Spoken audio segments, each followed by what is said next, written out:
trials coming. My works, I gotta pick them up just like I found something. I got a shot at being raw, pray my crown coming. Ruling over those that hate me, don't that sound lovely?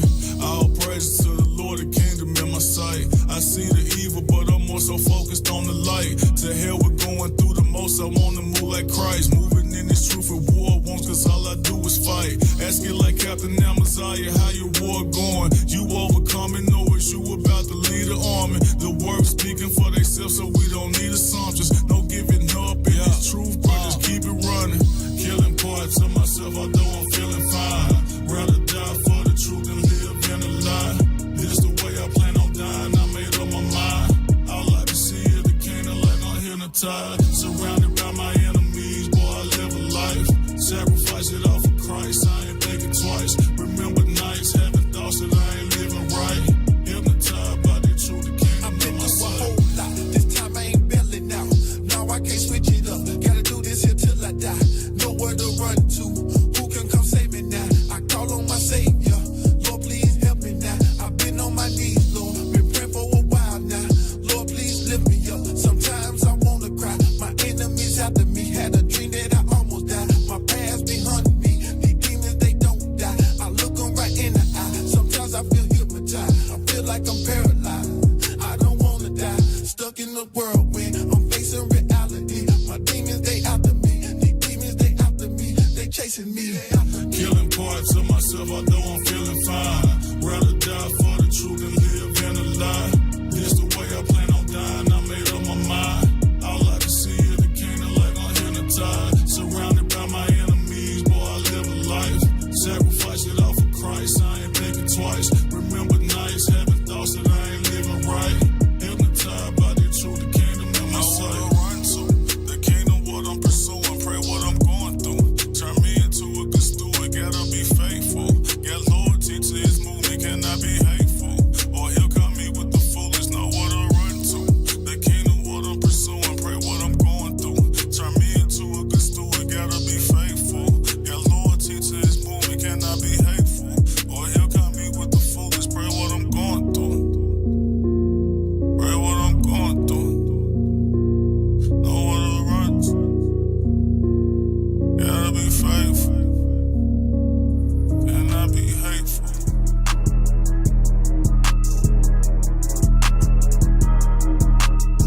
Spitters. Yeah. We the prophets and we back up on the earth. Time to get about the dirt and be about our Father's work. Time to hit them where it hurts. Time to hit them where it hurts. It's time to bring them out the church. We the prophets and we back up on the earth. Time to get about the dirt and be about our Father's work. Time to hit them where it hurts. Time to hit them where it hurts. It's time to bring them out the church. It's time to hit them where it hurts. I'm talking 1, 2, gut check. Hard body be the name. Israel up next. Don't live life in regret like a drunk text. Why? Them bombs finna drop. Fun flex. This beat like border and I'm walking on it. Earth made for us and we the salt up on it. Red beam sight for your doctrine, put a target on it. Dogs get a warning so that block, we be barking on it. We don't want no smoke, we want the chimney. All that, yeah, all that. Keep that energy, don't fall back. Bird's eye view, looking like a centipede. We be in the streets, talking California to Tennessee, plus further east. Yeah, worldwide awakening. Gotta keep the law, that's the only way to make it in. We giving you the knowledge, now take it in.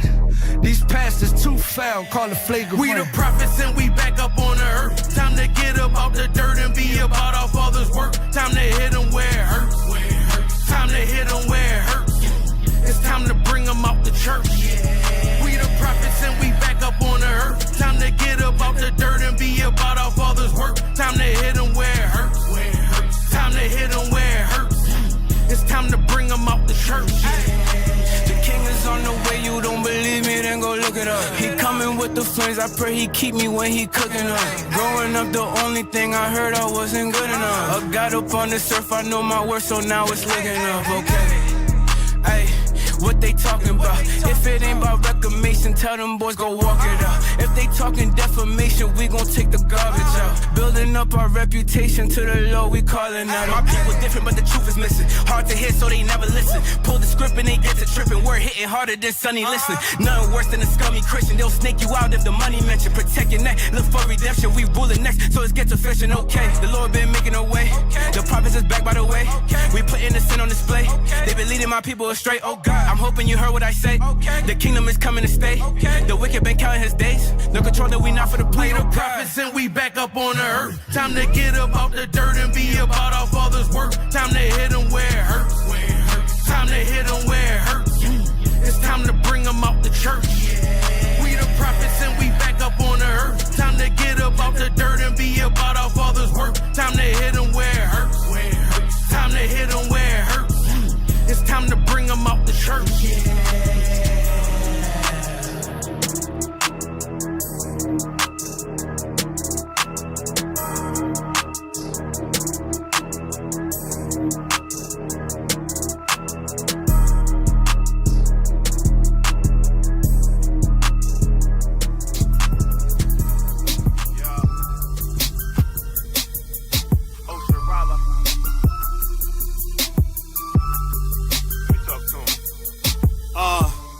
Check it, I'm a doctor and a patient. Saint first 48, I popped up in the matrix. Feeling like the one when I speak the tongue of angels. Plus I got a couple talents, had to take them to the traders. Thrice a year, I'm a feast beast. 10 versions, that's a dime piece. 5 foolish plus 5 wise. Hit them with a double entendre, that's a line. His servants being sealed right before us. The wage of sin I know I can't afford, not a Taurus. Garment game clean, got it from the sister Dorcas. Plus I think I found my purpose in this water like a porpoise. I always been grave, never been afraid. I'ma navigate this kingdom like I'm in a maze. I'm enduring to the end and I'm getting saved. I'm getting changed when Christ cracked the sky, then it's getting strange. Look in the sky, it's a bird, it's a plane. Rain down on these streets, it must be hurricane. All the above, he created everything. Just like Scar on Lion King, definitely a black man, yeah. Look in the sky, it's a bird, it's a plane. Rain down on these streets, it must be hurricane. All the above, he created everything. Just like Star on Lion King, definitely a black man, yeah. Been losing all my friends for the love of money. You henchmen can keep the blocks, we gon' take the country. I can read now, boss, I never been a dummy. Hard to keep a lion in the cage when he getting hungry. When I'm thirsty, give me water or milk. Giving glory to the Father, help the nation get built. That's my goal, so I make it a point to lay up bricks, but still keeping it 100 like Wilt. You get it? Gold point, lay up bricks, 100 Wilt. I can't do it all alone, but 100 will. That's why we marching through your streets, prophecy fulfilled. Purple garments all in your peripheral when young get killed. That's a shame how they kill our youth and get away. It ain't the land of the free, but prison for the brave. Speak about it if you want and end up in the grave. But when that black king burn your bushes, I won't be amazed. Look in the sky, it's a bird, it's a plane. Rain down on these streets, it must be hurricane. All the above, he created everything. Just like Scar on Lion King, definitely a black man, yeah. Look in the sky, it's a bird, it's a plane. Rain down on these streets, it must be hurricane. All the above, he created everything. Just like Scar on Lion King, definitely a black man, yeah. This the revolution, resolution, restitution. When the residue, feel the heat like the desert do. Like a peasant do, kiss the feet of the pedestal.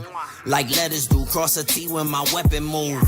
This revenue, we be clever with this sword, let it sever you. They feeling pressure in these streets like a kettle do. They deaf and blind to the truth, that's Helen Keller flu. Listen to what I'm telling you.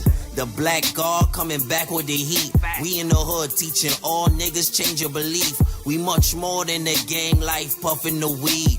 And the whores in the nightlife, ducking the D's. I was just like you, I know it's hard to believe. But there's power in the Lord, you just gotta read. This the takeover, tell all the ops they getting makeovers. When that sky crack, they gon' black seeing Jehovah. Look in the sky, it's a bird, it's a plane. Rain down on these streets, it must be hurricane. All the above, he created everything. Just like Scar on Lion King, definitely a black man, yeah. Look in the sky, it's a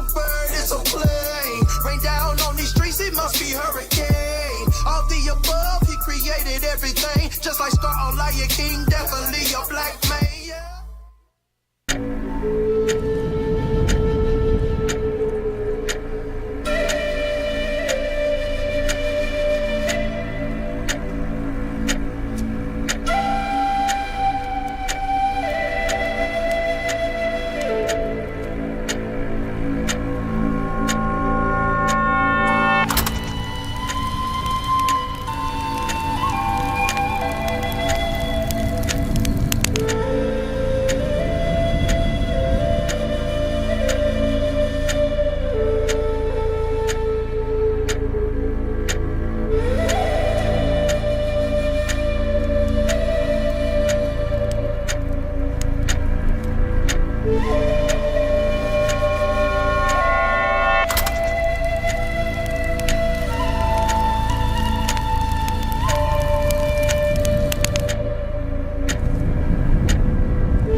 Shalom, shalom, Israel. Most High Christ bless. I'm Captain Gad, and you are tuned in to the Natives Hour, home of the 10 tribes. Am I right?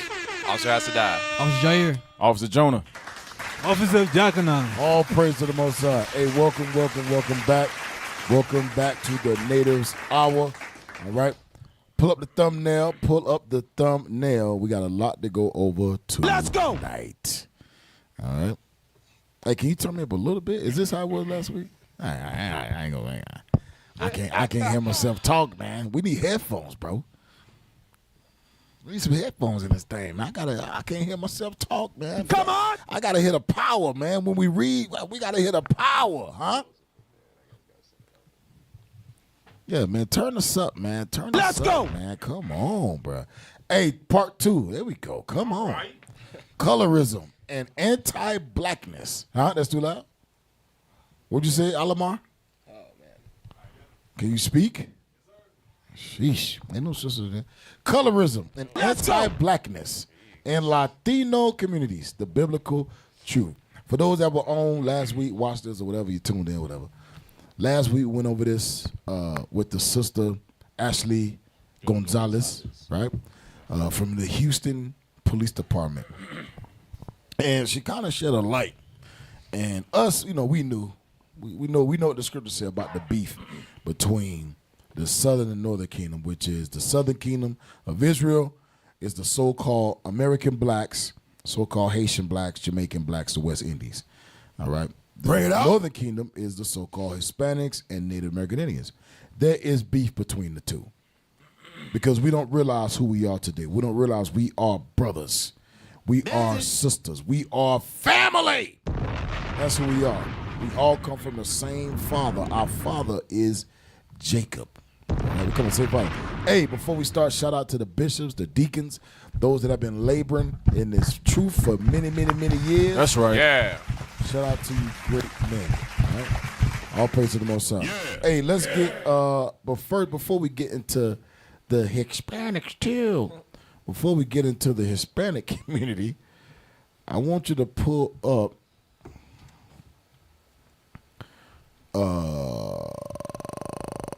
what's the first video I got?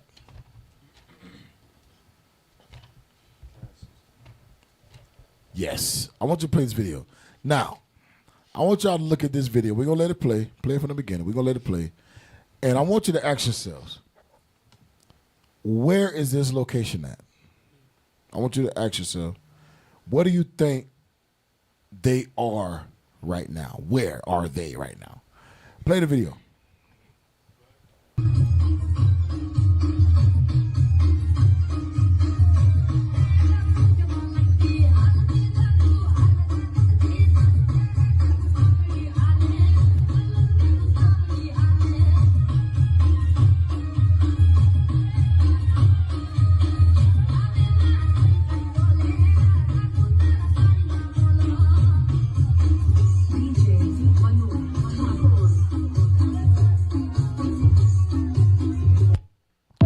I want y'all to ask yourself, where do y'all think this is at?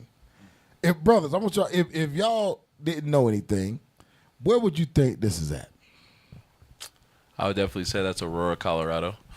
That's black people in Aurora, for sure. Anybody else? I would say somewhere in East Africa. Africa. That's what I'm thinking. Eritrea. I'm thinking Africa. Ethiopia, yep. That's what I'm thinking. I ain't thinking of no damn Aurora, Colorado. What's this guy? I'm thinking on Havana? Africa. Havana. Yeah, we got lots of Ethiopians. Nah, bro. I ain't never seen a group of Ethiopians anywhere in Colorado doing this. Yes, like line that. Line I'm thinking Africa. That's the point. I'm thinking Africa. This is India. Damn. Count the bomb! Come on. I asked you, was y'all ready, man? This is India. This is India. Why are there Afro-Indians in India? You got to ask yourself this question. Why are there people in Africa that are resembling Africans, so-called Africans, or even African Americans? Why? Why is the same people in India look like the people in Grenada? Bring it on. Look like people in Jamaica. Look like the people in Haiti. like the people in America, like the people in Ghana, in Kenya, in Ethiopia, in Sudan. Why in the hell? Something going on here. Right. And they line dancing. And they line doing dancing. The electric You know slide. they Israel. Bring it out. You know they Israel. They line dancing. They're doing the Mississippi Renegade in India. This is crazy. With black skin and woolly hair. Right. Yeah. I didn't see not one sister with yellow hair. Come on. You may see some Bring weave. it out. We got to get rid of that weave, sisters. Sisters, stop wearing weave. Sisters, stop wearing weave. Say We it need to again, make a please. shirt. The exit weave campaign. Leave the weave. Leave the weed. Leave the weave campaign. Leave the weave, sisters. Leave the weave. Hey, It's Kevin, ugly. and it ain't just America too. We was at camp yesterday. Brother pulled up with his girl, right? So the sister got I think it was blue, just blue weave on, right? The eyelashes, everything.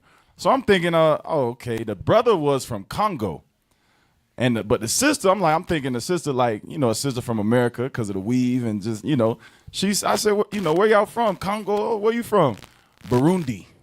I said, dang, that influence is all the way in Africa, of Esau's influence of trying to look like the white woman or do what America push. Yeah, I was shocked. That's crazy, bro. That's wild. That's some wild stuff. Bring it out. Are we good?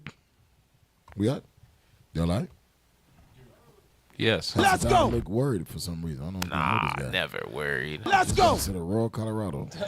Aurora got a lot of people from Bro, Ethiopia. hey, for those that don't know, Aurora is the white man's booty hole of Colorado.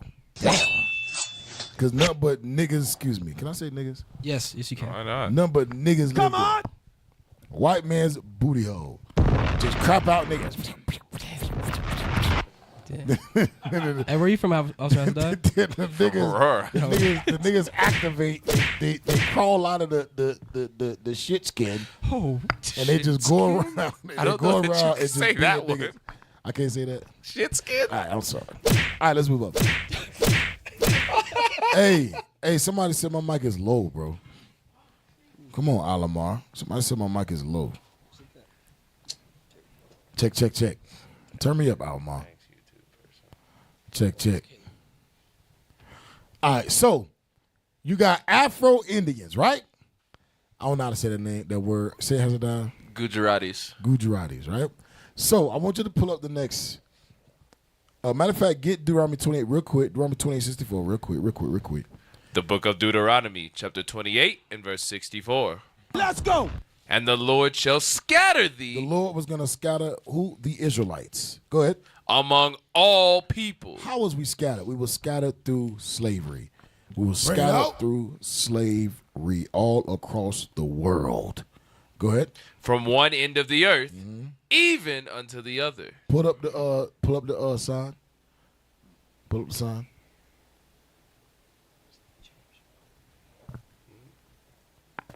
Blow it up. Yeah, just zoom in all the way and just scroll down as we speak. Yep, there we go. Read on. From one end of the earth, even unto the other. Hold up. Whoa, brother. Come on, man. All right, just leave it like that. Leave it like that. Okay, so you can't scroll up and down. All right, zoom in. There you go. You're just going to scroll up and down. All right? Read on. From one end of the earth, even unto the other. From one end even to the other. Read on. And there, And there thou shalt serve other gods, that they shall serve we shall serve other gods. Read. which neither thou nor thy fathers have known. We went to India. We were scattered in India. We were scattered in the islands, in America, in South America, throughout Pakistan, Iraq, Bring it out. Japan, Russia. We scattered all over the world, man. The islands of the sea, the Hawaiian Islands, Papua New Guinea. Papua New Guinea, Solomon Islands, all these various islands. What's the one Bishop brought up yesterday? Melita. No, the one with all the thousands of islands. Like Melanesia? The Melanesian islands? Yes. Was like thousands of them? Yes. So we've been scattered everywhere, y'all. We've been scattered everywhere. And we have served other gods. Read on. Is that it? Which neither thou nor thy fathers have known. Go ahead. Even wood and stone. So all praise to the Most High, our leadership through the Spirit of Christ, you got to understand what it takes to be able to find God's people. Right. It takes the Spirit of Christ. It takes the Spirit of the Lord to be able to look into history books, to travel the world and say, hold up, wait a minute. These are God's people. We got to find out who these people are. We got to let them know that they are the tribe of Asher, the tribe of Issachar, the tribe of Simeon, the tribe of Gad, the tribe of Naphtali, the tribe of Judah, Benjamin, Levi. Go back up. See, look, you got Manasseh, the Cochin Jews in India. Come on. Tribe of Manasseh, go up. Right, Ephraim, Yoruba, Nigeria, Dalits, India. Come on now. Damn. Judah. You got Igbo, Nigeria, Sudanese, Liberians, Madagascar, how you say that? Malagasy, Sierra Leone. It should be one in there for India. It's where is it at? It should be the Cities. Yeah, the Cities right that out was there. Ephraim. Algeria. No, Cities. Yeah, cities. That's India. Yeah. That's India. So you gotta understand, man. We everywhere. Benjamin. How you say that? The homie. Yeah, the homie. Ashanti, Ghana, Papua New Guinea, Malawi, Zambia, Igbo, Nigeria, Liberia. Like, bro, this is the Spirit of the Lord is upon our leadership, man. Israel, not in Christ, man. Come on. Yeah. Hey, go to Gad, bro. Come on, bro. Go to Gad. Ghana, Nigeria, Igbo, Nigeria, Madagascar. Come on, bro. I'm definitely. I gotta be from one of them, bro. That's part of the Igbo that got brought over here. Yeah, bro. I gotta be, bro. I gotta be, bro. That's That wild. was heavy what Bishop was bringing out yesterday from the book, how within the Igbo there's Gad, there's Zebulon, there's Ephraim and Manasseh in there, or there's Manasseh in there as well. And it goes into like what Bishop was bringing out about how the Holy Ghost will bring all things to remembrance. Right. So that's how you know the Holy Ghost is on our leadership, because even the remembrance of who our brothers and sisters are who were taken far away is being brought back to us. That's right. I got a scripture cap. Job 9:24. Job 9:24. Let's go. Because a lot of brothers don't got the chance to venture outside of America, right? A lot of people ain't international, right? So all that we're fed Flex about, on them. yeah, you know what I'm saying? Flex on You know them. what I'm saying? Come on. Yeah, we got to rely on the media. A lot of people got to rely on the media to show us who's over there. But again, how will we know that our people look just like us over there? You would never think that. Bring it out. Job 9:24. The book of Job, chapter 9 and verse 24. Let's go. The earth is given into the hand of the wicked. The wicked is the white man. He controls the world. He controls the earth. The media, everything that you know about the earth is because of he told you to. He lied to you about it. Go ahead. He covered the faces of the judges thereof. Our faces are covered here in India. Even if we go deeper down to South America and stuff like that, the deeper you go, the darker they get. But they never show those images. They never show that. It's just they cover the faces of the judges. We are scattered around the four corners of the earth. Bring it out. And we got, like Cap said, Bishop had the mission for us to go out and go to these different lands and get our people, gather our people together. That's what y'all saying. That's why you got to donate to the Booster Club. Because that's what we doing. Right. We ain't using your money to get buy a private jet, buying a Gucci Louis, $1 million mansion. No, we doing it to do the work of the Lord, which your pastor ain't doing. And you know it's heavy too. When you put the sign back up, when you look at this, they got like Zulu, South African, right? in South Africa right now, you got where the South Africans are trying to kick out all the immigrants from other black countries like Ghana, Nigeria, and stuff. They getting real, aggressive with them, but they're cool with the whites taking their land and Elam and Moab in the land. But situations like this, and with our leadership going into places like South Africa to show them, like, hey, no, you don't be mean to the Nigerian your brother, the Ghanaian your brother, the Congolese is your brother. It's heavy. Yep. Hey, read that again. Where you read that up? Job 9? Yes, sir. Read that Job 9 again. The book of Job, chapter 9 and verse 24. There's a point that I want to bring out. Read that part again. The earth is given into the hand of the wicked. The white man, read. He covereth. He, the white man, read. Covereth the faces of the judges thereof. Who are the judges? Go to 2 Corinthians 6 and 2. Let's go. It says he covereth the faces of the judges thereof. 1 Corinthians 6 2, sorry. The book of 1 Corinthians, chapter 6 and verse 2. Bring it out. Do ye not know that the saints shall judge the world? Who are the judges? The saints. The saints of God are the judges. Psalms 148:14. Let's go. The saints are the judges. Who are the people that are having their faces covered by this white man? Who are the people? Read.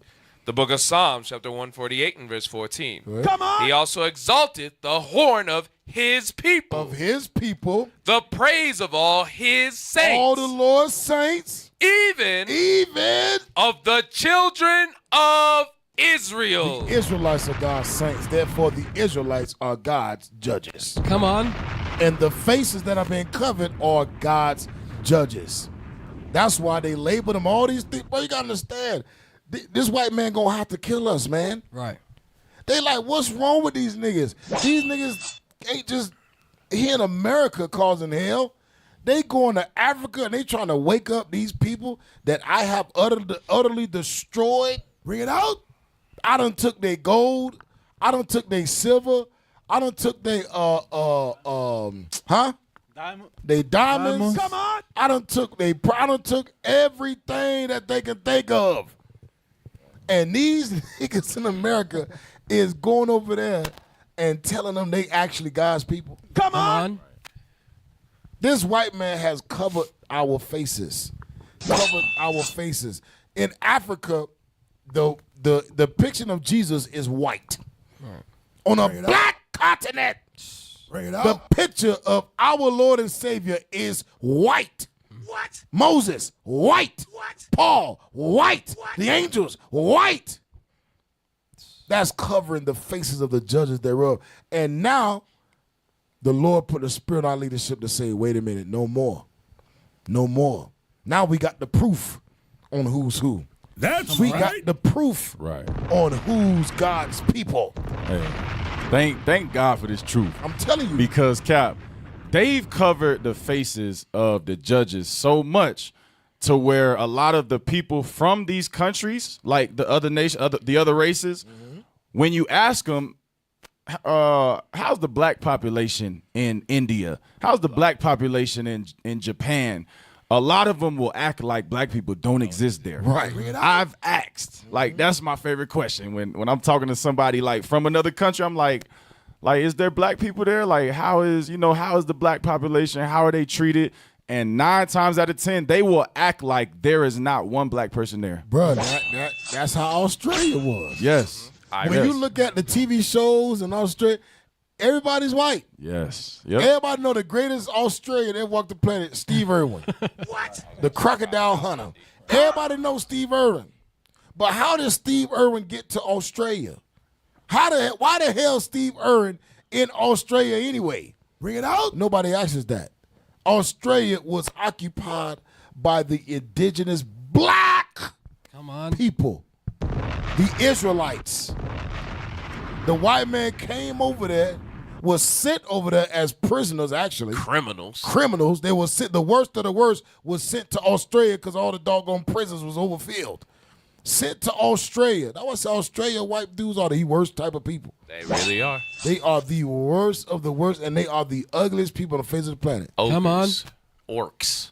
Yes, orcs. Yeah, For orcs. real, bro. Shreks. So we got the proof. Hey, Cap, you know what's crazy? At the same time that leadership is going to India and showing our people, the real Jews, the real Israelites, that they're God's chosen people, Amalek, which at the same time was importing Elam men saying, these the rest of the tribes right here, these are brothers. That's evil. War. That's how, but that's, yes, It's war. war. That's how tactics. you know everything y'all just said, God is playing chess. Yep. So here's the proof. Pull up the next one. Like I said, we got the proof, man. We got the proof. Go ahead, officer. Anacalypsis, an attempt to draw aside the veil of the Saitic ISIS, or an inquiry into the origin of language, nations, and religions by Godfrey Higgins. Go ahead, go to the next one. Uh, You gotta read that. okay. Go and zoom in. Just gonna read the highlighted section. Next one. Next page, please. Yep, just zoom in. There we go. Gonna read the highlighted section. The Reverend Dr. Claudius Buchanan, I believe a missionary, and some years ago published Travels in India, in which he states that he found no less than 65 settlements of black Jews Go ahead. in different parts of the peninsula. Black Jews in India. Come on. Let's get the next one.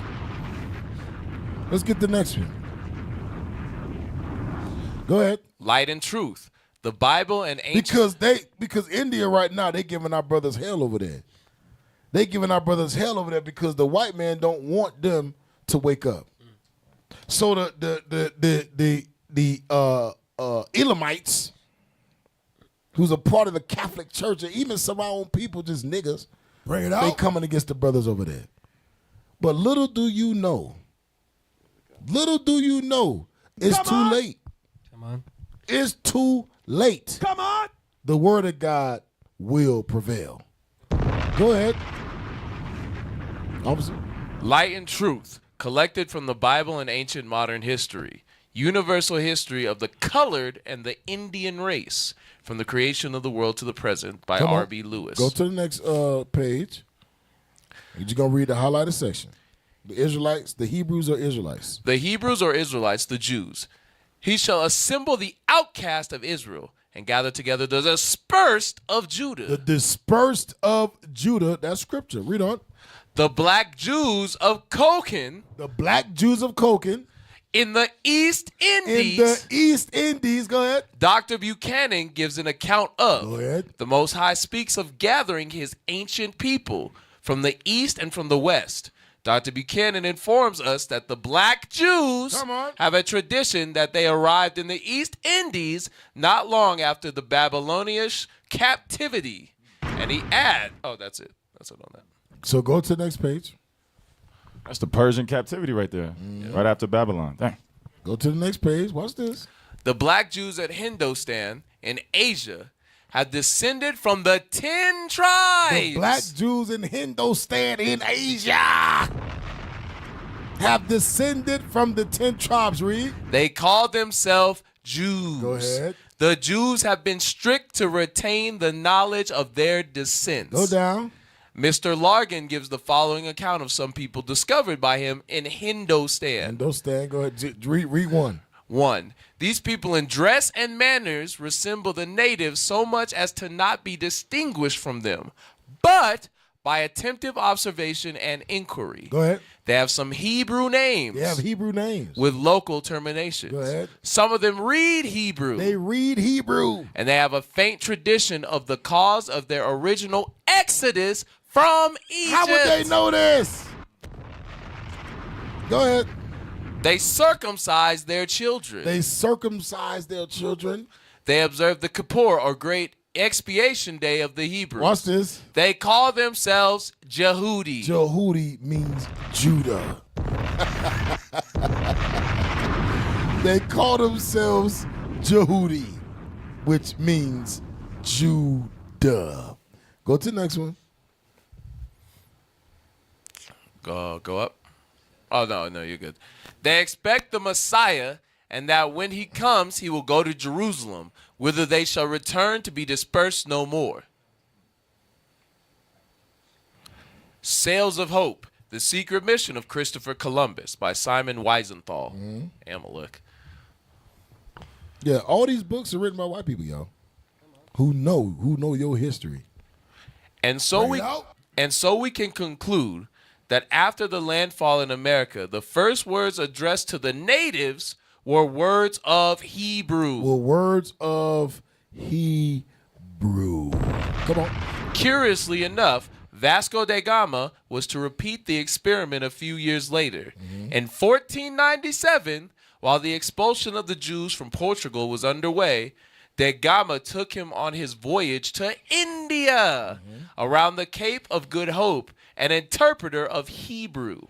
Vasco da Gama's man was also a Jew. A what? A Jew. Go ahead. João Núñez, who, like Luis de Torres, underwent baptism just before the voyage. What? After the landing in Calcutta on the Malabar coast of India on May 21st, 1498, he was the first to go on land. He too addressed the inhabitants in Hebrew. How? Read. Next page.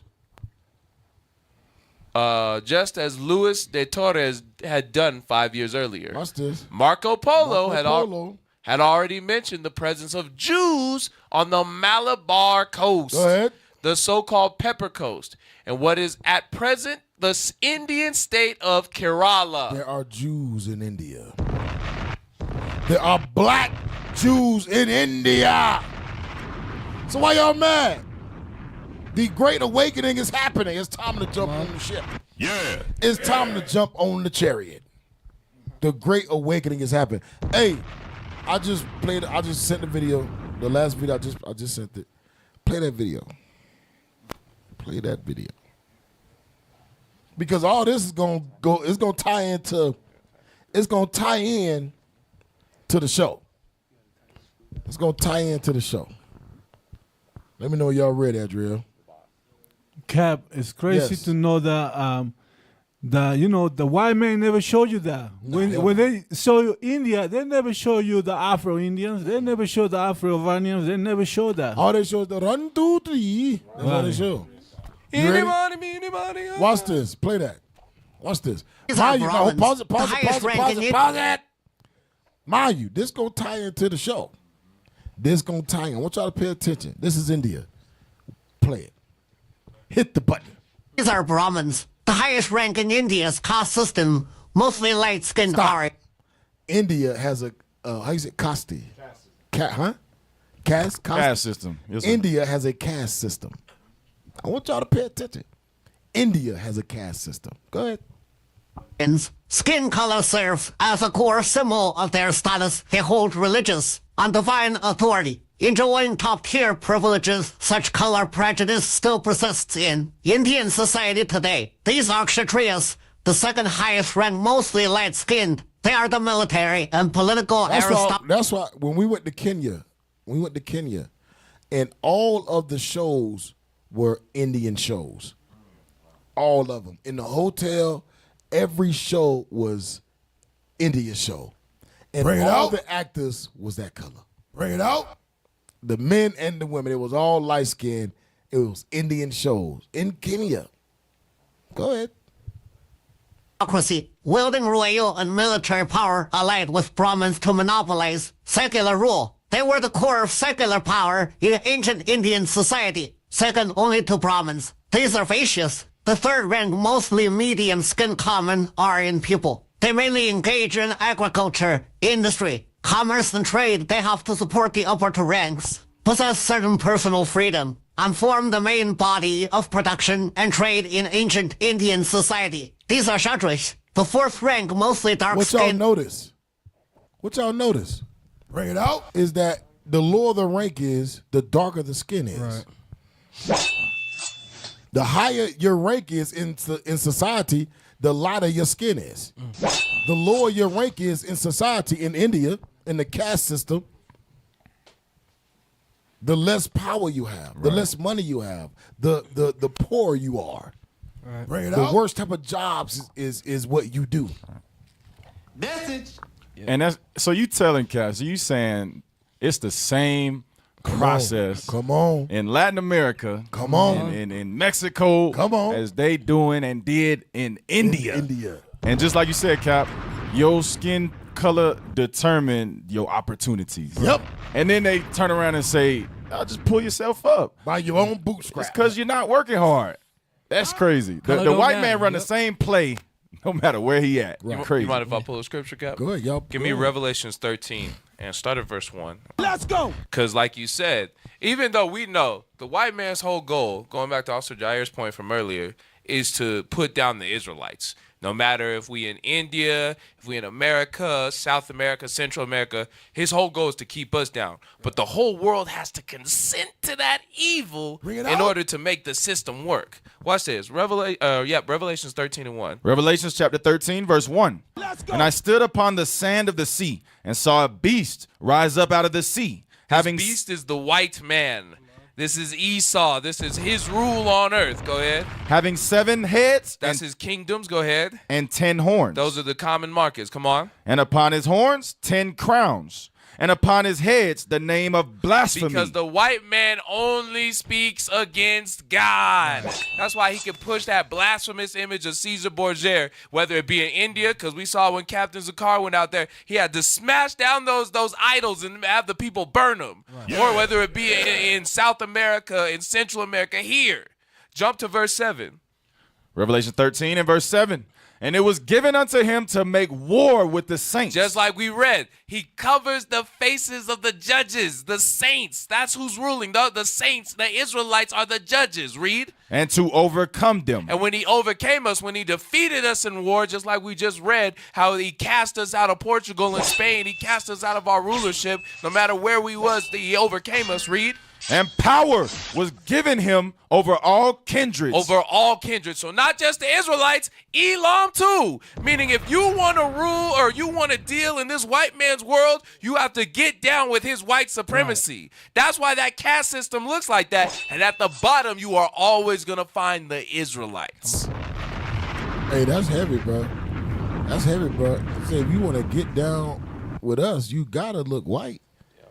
You gotta bleed out the melanin out your country. Bring it out. Bleed out the melanin. Try to wipe it out. Wipe out the melanin. That's why you see all the big dogs of all the countries. They all white. Mm-hmm. Bring it out. All the big dogs. All of the black big dogs. They lower than everybody else. Servants. Yeah, they service. They may be over their country, but they not really over their country. Right. They gotta have a Amalekite wife and a Amalekite husband to keep them in line, a handler. And they done got so bold today to where they'll put white people over the country of a black country or indigenous country like Mexico. Yeah, Mexico. Damn. You got a Jewish woman over Mexico, and nobody say nothing. Or even to the point, Argentina. We saw Argentina. They voted against recognizing that slavery was the biggest atrocity to humanity because all the Nazis and Amalek fled to Argentina, and they killed the indigenous and black people of the land. That's how they took over the land. The blanqueamiento. Blanqueamiento. Yep. Hey, finish that video. Indigenous groups, they are low-ranking laborers doing manual work in farming, mining, fishing, carpentry, and other fields without any privileges. They are oppressed by the upper 3 ranks, with their lives and persons dependent on higher costs. These are Dalits, the lowest group in the Indian caste system, regarded as the Israelites. Those are the Israelites. Those are the Jews that society deemed untouchable people or unwanted people. Go ahead. And Cal, it's crazy because we learned this in school. I remember this. I remember learning about the caste system of India, and the lowest ones was the untouchables. And I remember being like, damn, that's messed up. But in my mind, I'm like, that's just like Indian people. It ain't got nothing to do with me and mine, the people. But little do we know now, them are like you said, those are the Dalits. Those are the Israelite brothers and sisters in India getting treated like that. Yep. And you know it's crazy because, like you said, we don't put ourselves in their shoes. We don't sit here and think the untouchable is me. And even in that country, you probably like I done talked to like Elon before and been like, you know about the Dalits, and they just sit here and be like, nah, They act like they don't know. They do know. Right. Yeah, they act like they don't know. They do know exactly who they are because they treat them like crap. Right. They all was raised and bred to treat them like doo-doo. They say if we acknowledge that we know about them, then we would have to acknowledge how we treat them. So they act like it don't exist. We don't exist. Yep. Hey, go to pull up the definition. Go to the next one. Because that same thing that happened in India, they did the same thing in South America and Bring it America. out. They did the same exact thing. They even did it to the so-called American blacks. Bring it out. They did it to all of the tribes of Israel. They do the same thing over and over. That's why when you go to Africa, everybody's black, but for some reason, people try to walk around with blonde hair. They push bleacher skin. What do you think they're trying to do? Go ahead, officer. Casta. Casta is a term which means lineage. In Spanish and Portuguese, and has historically been used as a racial and social identifier. In the context of the Spanish Empire in the Americas, the term also refers to a now discredited 20th century theoretical framework which postulates that colonial society operated under a hierarchical race-based Which they did. Right. They did. They try to make it seem like, oh, now discredited. Right. No, it happened. They still do it to this day. Come on. Go ahead. To this day. Race-based caste system. From the outset, colonial Spanish America resulted in widespread intermarriage, unions of Spaniards, Españoles, indigenous people, Indios, and black Africans, Negroes. Basic mixed race categories that appeared in official colonial documentation were mestizo, generally offspring of a Spaniard and indigenous person, and mulatto, offspring of a Spaniard and a black African. A plethora of terms were used for people with mixed Spanish, indigenous, and sub-Saharan African ancestry. Sub-Saharan African ancestry. Come on, man. These people are evil as hell. Don't that sound like the sub-Saharan slave trade? Sub-Saharan African ancestry. How did they get to the sub-Saharan? Go ahead. Ancestry in 18th century Casta paintings. But they are not known to have been widely used officially or unofficially in the Spanish Empire. That's bullshit. They used it. They used it in South America. And Cap, you know what's proof of that? Yesterday when we were at the Cinco de Mayo parade downtown, a brother got a flyer and he was talking to Officer Don. He was like, so does this have to do with the mestizos or something? That the caste system and those different terms of mestizo, mulatto, those things are embedded in our people's brain. He's not thinking, oh, I'm a Mexican, indigenous, Aztec, Issachar. Hey, I'm mestizo. I'm trying to get back to the Spaniard. That's in their mind now. And it's sad because we bring it out because they say these same people say color don't matter. Okay, but y'all saying it now when we're casting down the system when we say Jesus Christ is a black man. The first author of beauty, the first man was a black man. We say that now, it's color don't matter. But it mattered when they put you at the bottom because you was dark. That don't make no sense. They teach you how to hate yourself, and you're okay with it. You're right. It's crazy because, the white man know exactly who you are. He knows who, if your father is white or black, you mestizo, mulatto. But you don't know who you are. You think you're Spaniard. You think you're more white than black. Hey, that's heavy you said it because the white man can tell you to take a DNA test and say you come from 50 different places of the world. Huh? But then you tell him, hey, bro, you're Israelite. Oh, that's anti-Semitic. What the hell are you talking about? We doing the biblical DNA test. This is the biblical DNA test right here. And we get labeled anti-Semitic. But if I send my DNA up to a white man, the white man gonna tell me I come from 50 different countries of the earth. How, What the hell you talking about? How, Sway? Make no damn sense. Do it. Yeah, bring that out, man. And the Jewish people don't even do the DNA test because they know that they ain't the real people. It's illegal in the state of Israel for them to take DNA. How is it illegal when all throughout the scriptures we had to have records of what tribe you was in? Come on. So how can they say it's illegal now to verify your nationality? But all through the script, in Numbers, Right, come on. Leviticus, Deuteronomy, we had to lie. Okay, what tribe you from? When we came back to the land, Right. Nehemiah and Ezra, hey, what tribe you from? What tribe you from? What tribe you from? We had to do lineage. But now you go to the land of Israel today, and the white man in the land said, well, it's illegal to do the DNA test. That let you know, bro. That let you know they are not the people of the Come book. on. Right. Cap, they hit you with the, well, don't bring it out the Bible. We don't want to hear it out the Bible. Okay, use your white man science now. Right. No, don't do that either. Don't Right. do that. Just believe me, because I'm white. White. Well, no, they'll say, "Well, it's from my mother." Right. It's from my mother's mother. lineage, and even that goes against the Bible because we reckoned our genealogy through the father. Blasphemers. Blasphemers. Which don't make no damn sense, because even if it went through the father, they still heathens. Right. So it don't make no sense. Even if it went through the mother, they still heathens. Come on. The hell they talking about? Oh, no, it's through my mother. Oh, yes, you still a Mama dog, heathen. too. You still a heathen. Your mother's a heathen, your father's a heathen, you don't belong in the land. Right. And it's only a matter of time. It's only a matter of time before it's going to be some hunters out there. It's only a matter of time. I was going to say something I forgot what I was going to say. Go ahead, Hasadad. Use of Costa terminology. In the historical literature, how racial distinction, hierarchy, and social status functioned over time in colonial Spanish America has been an evolving and contested discussion. Although the term Sistema de Castas, system of castes, or Sociedad de Castas, society of castes, are utilized in modern historical analyses to describe the social hierarchy based on race, with Spaniards at the apex. Archival research shows Apex. That means they are predators. Can we look up Apex? At the ape. You ever heard Apex predators? They the top dogs. Look up Apex. APEX. Yep.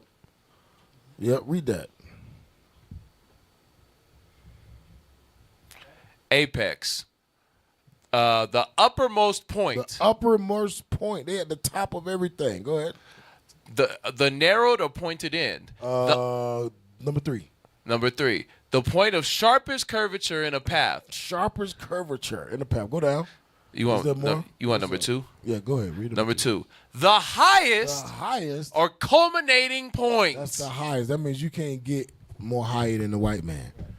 That's what they say. The Spaniards, the white men are apex. Right. They are the highest on the earth. You can't get more higher than them. Like they'll use that language for like the food chain. The apex predator is the one that ain't got no predators. Yep. Everybody pray to him. That's why God call him an eagle, because what eats eagles? Eagles go up, grab you, take you all the way up, and drop you. Only an eagle. I think only an eagle eat an eagle. That makes sense. Oh, that's biblical. Only eagles eat Them eagles. 10 heads burn hate the the horde. Damn, Kev. Come on. Oh, Come on. that's back. crazy. Go back. That was super deep. In real time, dude. That was crazy. Go ahead. Yeah, right. In real time, that was wild. Go ahead, read it. The racial system was a more fluid social structure where individuals could move from one category to another, or maintain or be given different labels depending on the context. In the 18th century, Costa paintings imply a fixed racial hierarchy, but this genre may well have been an attempt to bring order into a system that was more fluid. For colonial elites, Costa paintings might well have been an attempt to fix in place rigid divisions based on race, even as they were disappearing in social reality. In New Spain, the colonial territory that is now Mexico and Central America, during the Mexican War of Independence, race and racial distinctions were an important issue, and the end of imperial rule had strong appeal. Jose Maria Morelos, who was registered as a Spaniard in his baptismal records, called for the abolition of the formal distinctions the imperial regime made between racial groups, advocating for calling them one and all Americans. Morelos issued regulations in 1810 to prevent ethnic-based disturbances. He who raises his voice should be immediately punished. This is what the white man feel about you, man. Damn. Here's what the white man feel about us. He who raises their voice to try to unite these niggas and spicks together, immediately kill them. Go ahead. In 1821, race was an issue in the negotiations resulting in the Plan of Iguala. Go down.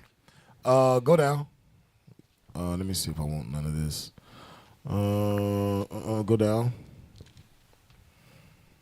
Go down to the next topic. Hey, Cap, so according to these white people, image matters. Because they telling you they pushed this. Stay right there, Adria. They pushed the caste system. They furthered it by paintings. Right. That goes into last week's show about that famous painting of the sister with the baby and then the white man. Yes. To basically encourage the people to this is what you should aspire to do. Marry a white man so you can better your life. Let you know, that's heavy, bro. That let you know they understand who the seed come from.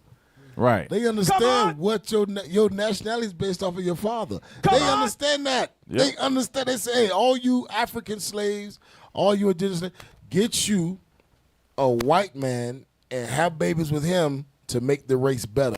Now, what that baby is? That baby is a Spaniard. That baby is a white man. No, that's what they try to do. They try to bleed us out. Right. You know, it's crazy that ideology is still fixed today, even not just in Northern Kingdom, but in Southern Kingdom too. If you look at Venus and Serena Williams, who they married to? White men.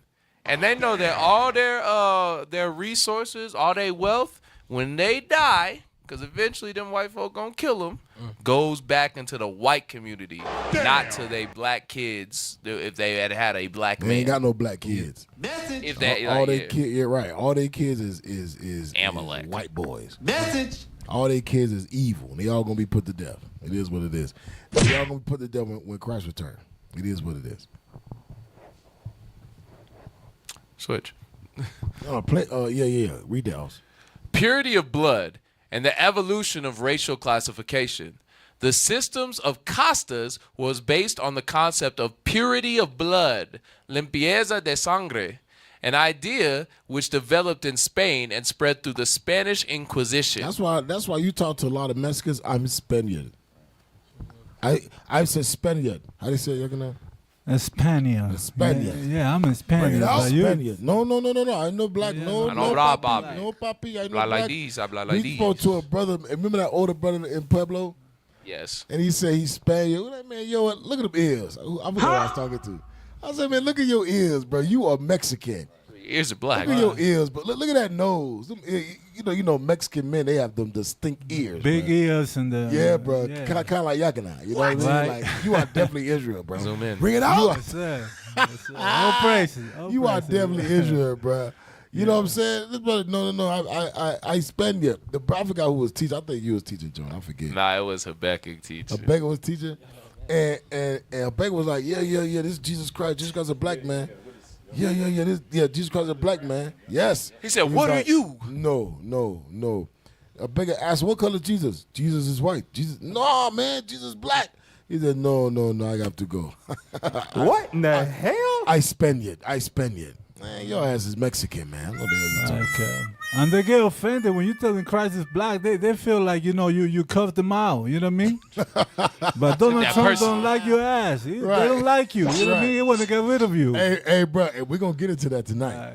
We're gonna get into that tonight, bro. They so worried about being black. They don't realize that Donald Trump don't give a damn if they white or black. I will vote. Donald Trump don't care. Donald Trump, if you are a white Mexican or a black Mexican, Still these nigga. crackers don't want you in America. Dang. They don't care. When you look at the people that arrested called the Vidas Tren de Agua, Trende Agua. 80% of them was light skinned. Bring it out. Trump don't care. They don't want you here. When you look at who ICE arresting, they ain't arresting criminals. Ukrainians. Ukraine, man, they arresting it. They coming up to you and asking you where you from, and if you sound like you speak Spanish, they putting you in handcuffs. Bring it out. Yeah, that's some gang member stuff. That's what they doing. Yeah, you better have no accent. If you got an accent, they Yeah. say what country you from, or you got an accent, so that give me proper calls to check your papers. Right. Just off of your accent. They don't Right. give a damn if you light skin or dark skin. Right. The white man wants you out of the country. Your country, the land belonged to you. Yep, go ahead. Where you at?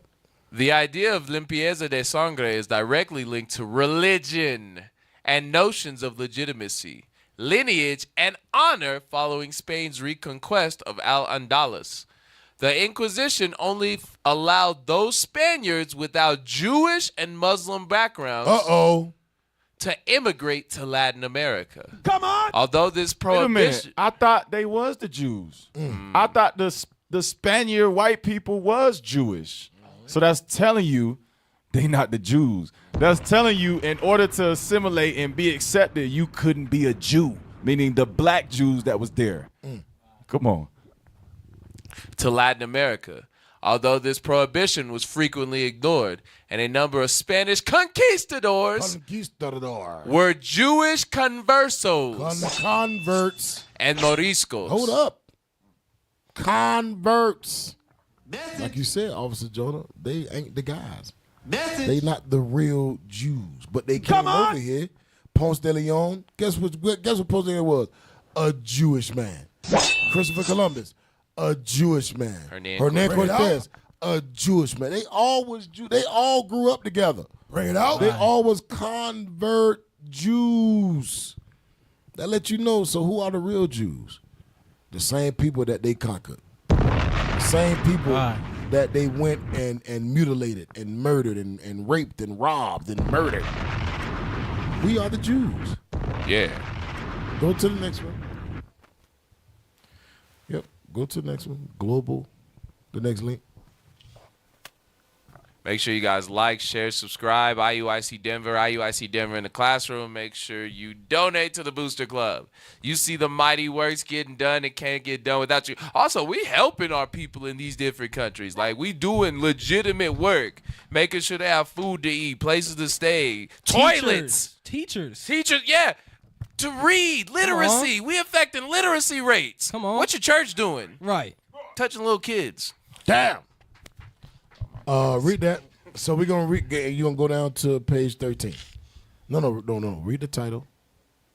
Then you're gonna go down to page 13. The remains of Costas in Latin America. The remains. I mean, it's still there. Now, yep. Page 13. You just passed it. Too far. You just passed it. Go back up. You passed. Read the numbers, man. Read. Go up. Sheesh. You passed 16, page 13. You kept scrolling. Stop. 14. There Good you God, go. on my page 13. Go ahead, bro. See, I can't count to that. Go ahead, read that. Let's go. The remains of Costas in Latin America. 1. Spaniard and Indians produce a mestizo. Mestizo. Mestizos and Spaniards produce a castizo. Castizo. Castizo and Spaniards produce a Spaniard. Spaniard. Spaniard and black produce mulatto. Spaniard and mulatto produce a Morisco of Moorish descent. Moriscos and Spaniards produce an albino. Go ahead. Spaniard and albino produce a torna atras. This is some crazy stuff, man. They changed your whole. Hey, get that Deuteronomy 28, bro. Get that, yep. Read that. Bring bro. it out. The book This is some diabolical stuff. This is some diabolical stuff, man. They just freaking. You gotta understand. You know we use this scripture. Oh, they changed their name to African American. They changed their name to Hispanic. Bruh, this is a whole breakdown based off of who your father and mother had sex with. Bring it out. This is crazy. My thing is how I go from being I'm indigenous and then I go to be a mestizo and then I go to be a castizo, and because the castizo got back with the Spaniard, I'm back being a Spaniard?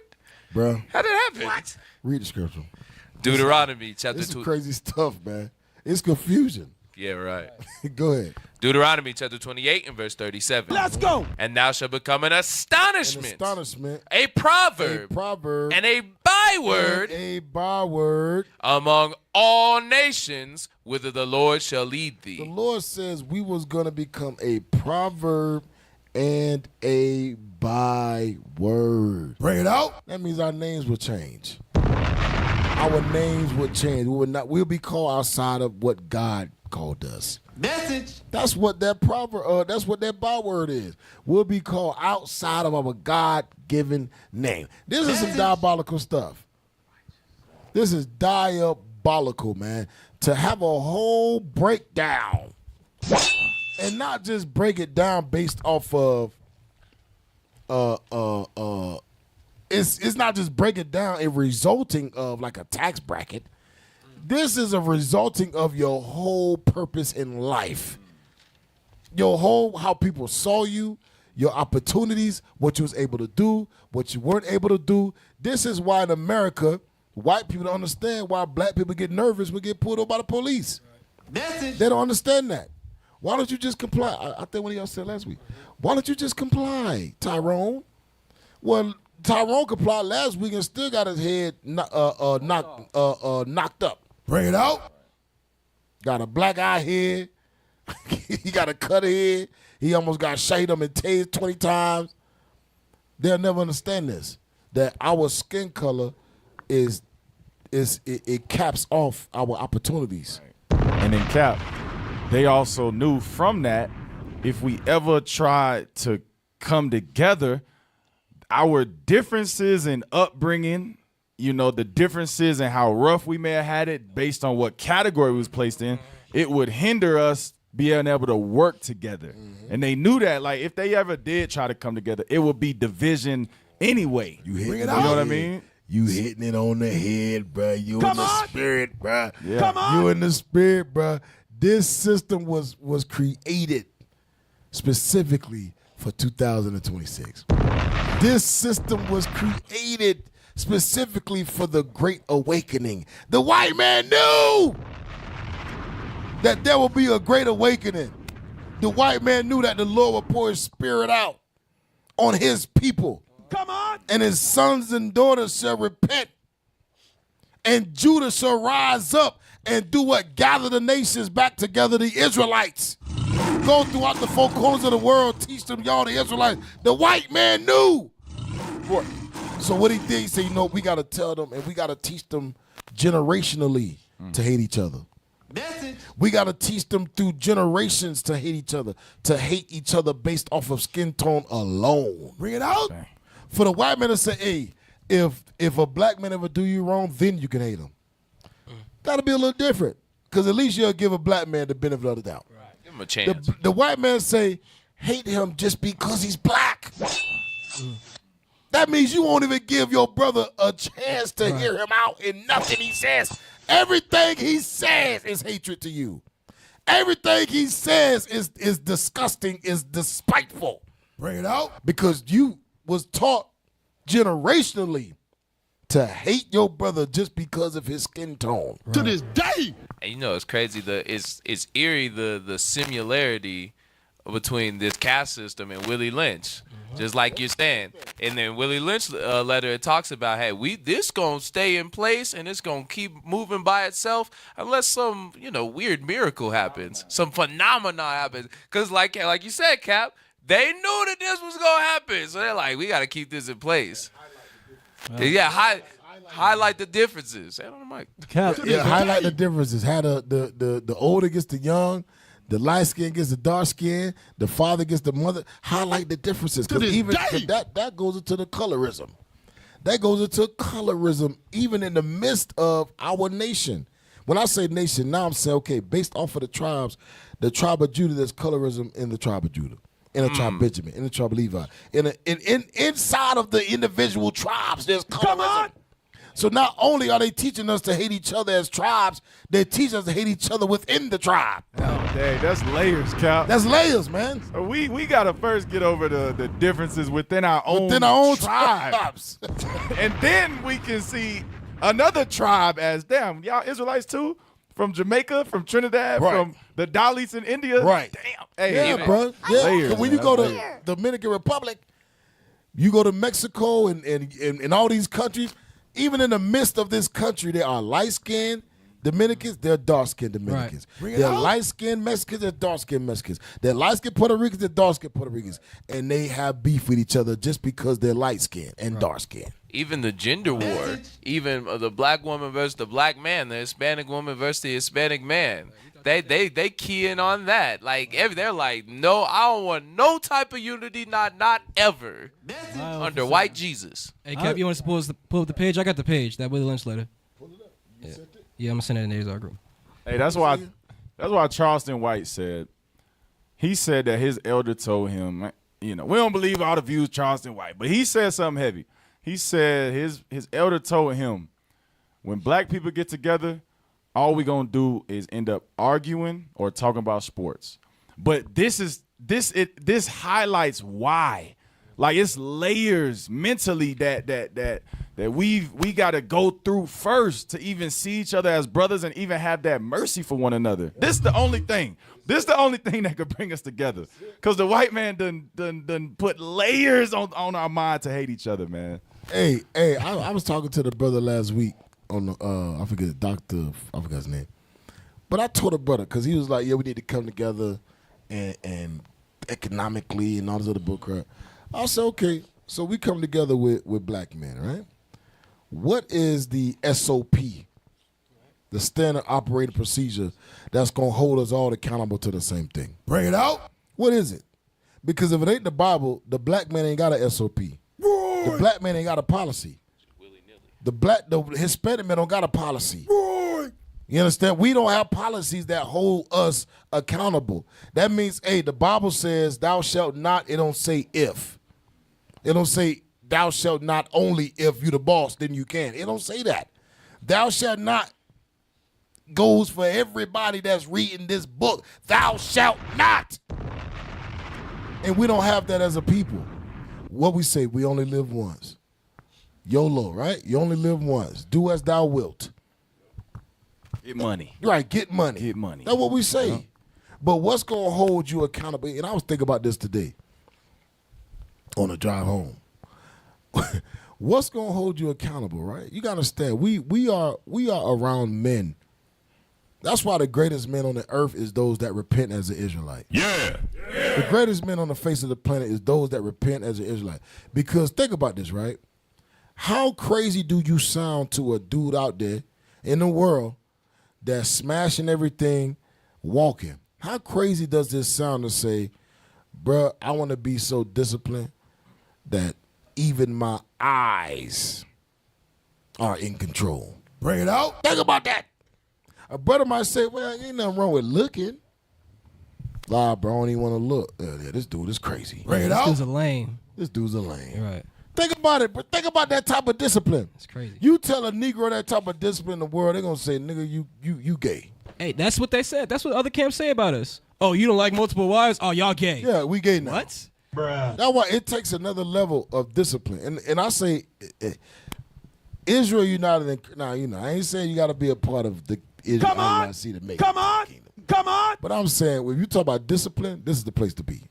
That's right. Because the discipline that it takes to be a leader, a father, a pillar in the community. Bring it out. And to put your life on the line. You understand? Our bishops and deacons travel the world. Yeah. Bishop said you can have Harlem. What deacon said, you niggas can have Harlem. Keep your block. We want the world. That take discipline, man. And you tell a brother that, hey, we traveling to Africa not to be a passport, bro. We traveling to South America not to be a passport, bro. We traveling there to die. You tell anybody that, they say, nigga, you crazy. Nigga, you crazy. And they'll even be like, they'll be like, y'all getting paid for this, right? No. And we be like, no. Like, no. And they'll be like, y'all, like, they think it's some type of deception going on. Like, no, you don't see no plate when we teach. We don't want your money. Yep. We don't want your money. This is a mission from Christ. Mm-hmm. You know, that's it. That's right. Like the sacrifice. People be away from their wives. I put my own money up to go here. I'm here to help you. I'm here to help the people here because I care about the people. God told me to do this. This is the Great Commission. Look at you like, what is this dude on? Right, like, this dude is crazy. So it takes discipline. And this white man understands that. That's why he put these things in place. He said, we can't not allow these niggas to wake up. We can't allow the children of God to wake up. We got to put things in play. They have contingency plans. And I forgot I was talking about this about Batman. We was talking about this in the store the other day. About Batman. Yeah, the old movie stuff. About Batman. How I think Batman is the strongest superhero. Because Batman has a contingency plan for every single thought you could think of. He got a contingency. That's how the white man is. The white man got a contingency plan. Esau has a contingency plan for everything. But little do he know, the Lord is instructing him exactly what to do, allowing Satan to control him. Yeah, do this. Yeah. Get all the bombs you can. I want you to be your tip-top shape when I send my son. Bring it out. I want you to believe at that very moment you can destroy even God himself. Bring it out. I want you to believe that. Right. So then when I send my son, like you read in 2 Ezra, what says, they shall be scared. Get that real quick. They shall fear, but still fight. No, that's 2, I believe. That's go. 2 Ezra, right? Yes, sir. I believe that's 2 Ezra 2. Yeah, 2 Ezra. Y'all gonna talk while we find it. Let's go. So, you so-called Hispanic, the white man is worried about who you are, but you don't care about who you are. The prophet tell you you are Israelite. You're from the tribe of Issachar. You're from the tribe of Manasseh. You're from the tribe of God, but you don't want to accept that. You want to accept the DNA test. Be like, no, I'm 20% European. What? You don't believe the Bible, but you got to repent of that. Right, you got it? No, sir. It's 2 Ezra 13. You say chapter 13? You got to stop believing, thinking the white man is going to save you. Come on. Yes, read that. 2 Ezra 13. The book of 2 Ezra, chapter 13 and verse 8. Let's go. And after this I beheld, and lo, all they which were gathered together. All these nations, you gotta all these nations gonna be gathered into the valley of Josaphat, the valley of decision, judgment. They're gonna be fighting each other. Read on. To subdue him. So now they're gonna turn. Start up. Start up at 5. 2 Ezra, chapter 13 and verse 5.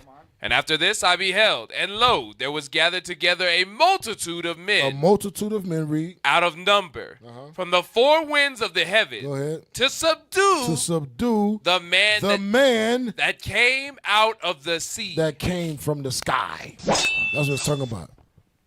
The angel told who's telling Peter, was it Acts chapter 2?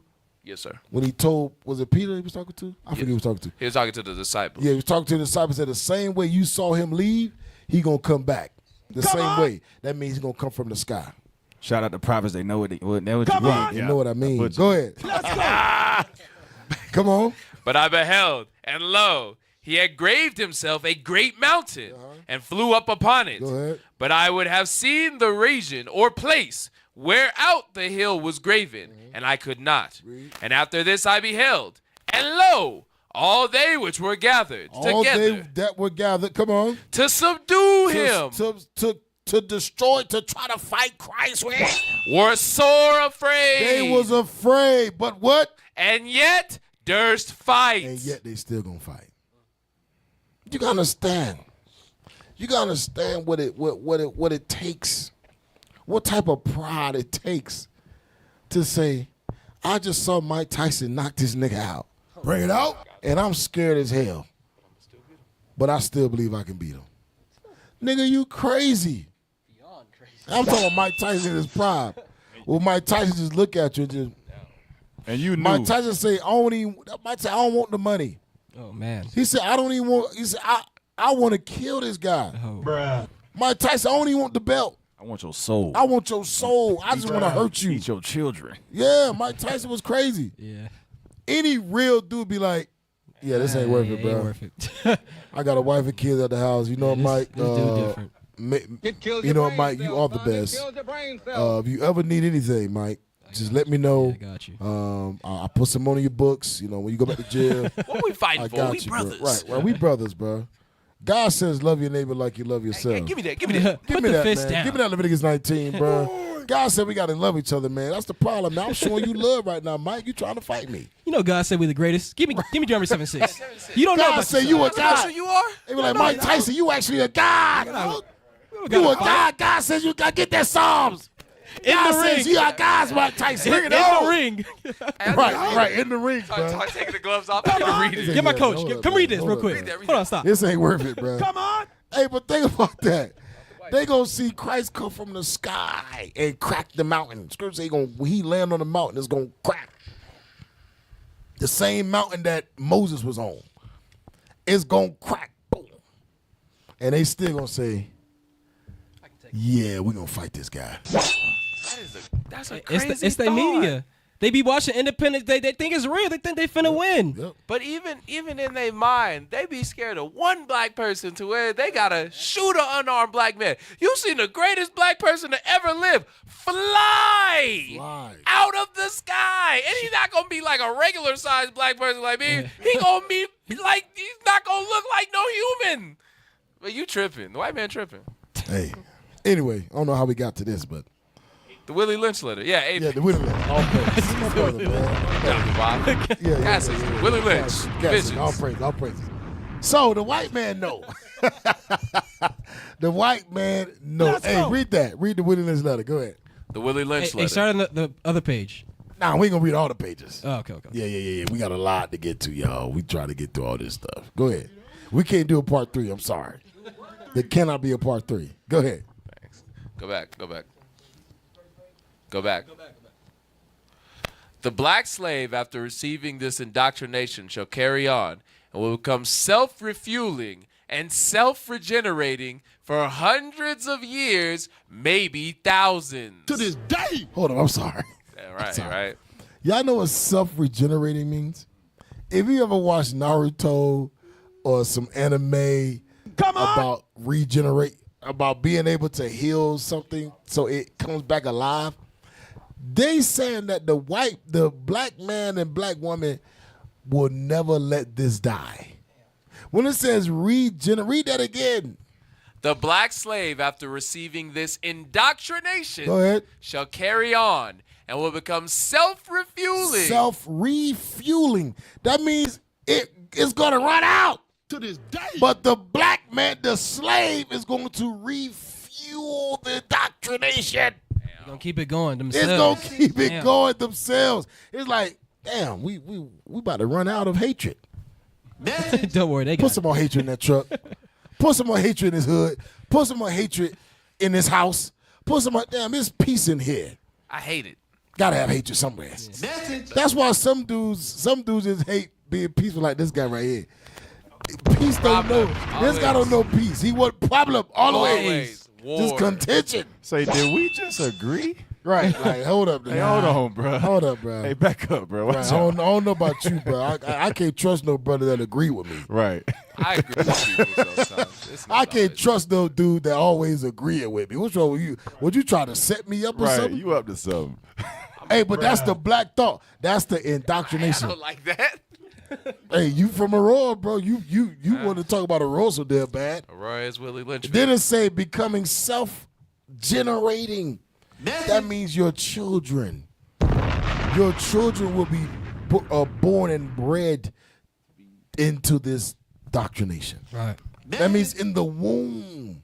You know how to say when a baby in the womb, they take the characteristics. Like they feel when the mother's angry, they feel when the mother go through things. But in the womb, you are being indoctrinated to hate your people. Damn. It's self-generating. That means even when it looks like it's about to die, it does what? It comes back to life. I mean, the white man can step away. He could be like, you know what? That's what it did. That's exactly what the white man did. That's how it is. The yeah. white man stepped away. The white man stepped away and said, yeah, now we can finally focus on running this country. I can take a nap. Now we can let them niggas vote. Now we can say, yeah, come on, man. Y'all can have civil rights. Hey, y'all, stop beating them in the damn store. Let them get their coffee with the white man. Let them drink that white water faucet. Let them drink it. toilet. Let them sit his black ass on that white toilet. Go ahead. Porcelain. Let them do it. Matter of fact, we'll even put a nigga in office. Oh shoot. Then you know what? You know what else we'll do? We'll allow niggas to be judges. We'll allow niggas to be doctors. We'll allow niggas to be police officers. Marry our daughters. We'll even say, yeah, you can go in and marry her. Damn. We'll do all of that. Because they know no matter what they do now, no matter what the white man do, the black man will refuel the doctrination. Yeah. That's why Putin came out and said, you blacks in America are the Israelites. And you ask a black man in America, hey, you heard what Putin said? Who? Putin? Who's Putin? They don't, bro, black America's a bubble. America's a big old doggone bubble. Message. You understand that? The white man say, yeah, give them niggas football. Give them niggas basketball. Message. Give them baseball. Give them all the sports they want and give them all the money they want. And they will continue to keep the doctrination self-generating generation after generation after generation. Think about it. LeBron is playing NBA basketball with his son.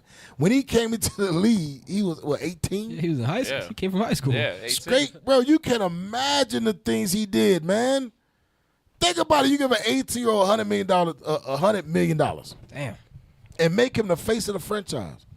18 years old? You in a league full of grown-ass men? Right. You 18 years old, you think LeBron ain't did no crazy stuff? Definitely. Bring it out. Come on, bro. My thing is, for those that, Lord's will LeBron repent. I'm just some peon in Denver. I ain't got no money. So black people don't listen if you're broke. Come on. It is what it is. Bruh, ain't no way in hell you in the lead that long and you rich. Hear me what I say now. Message. Ain't no way you still in the league after 40 years and you still rich. Why would you still be in the league? Message.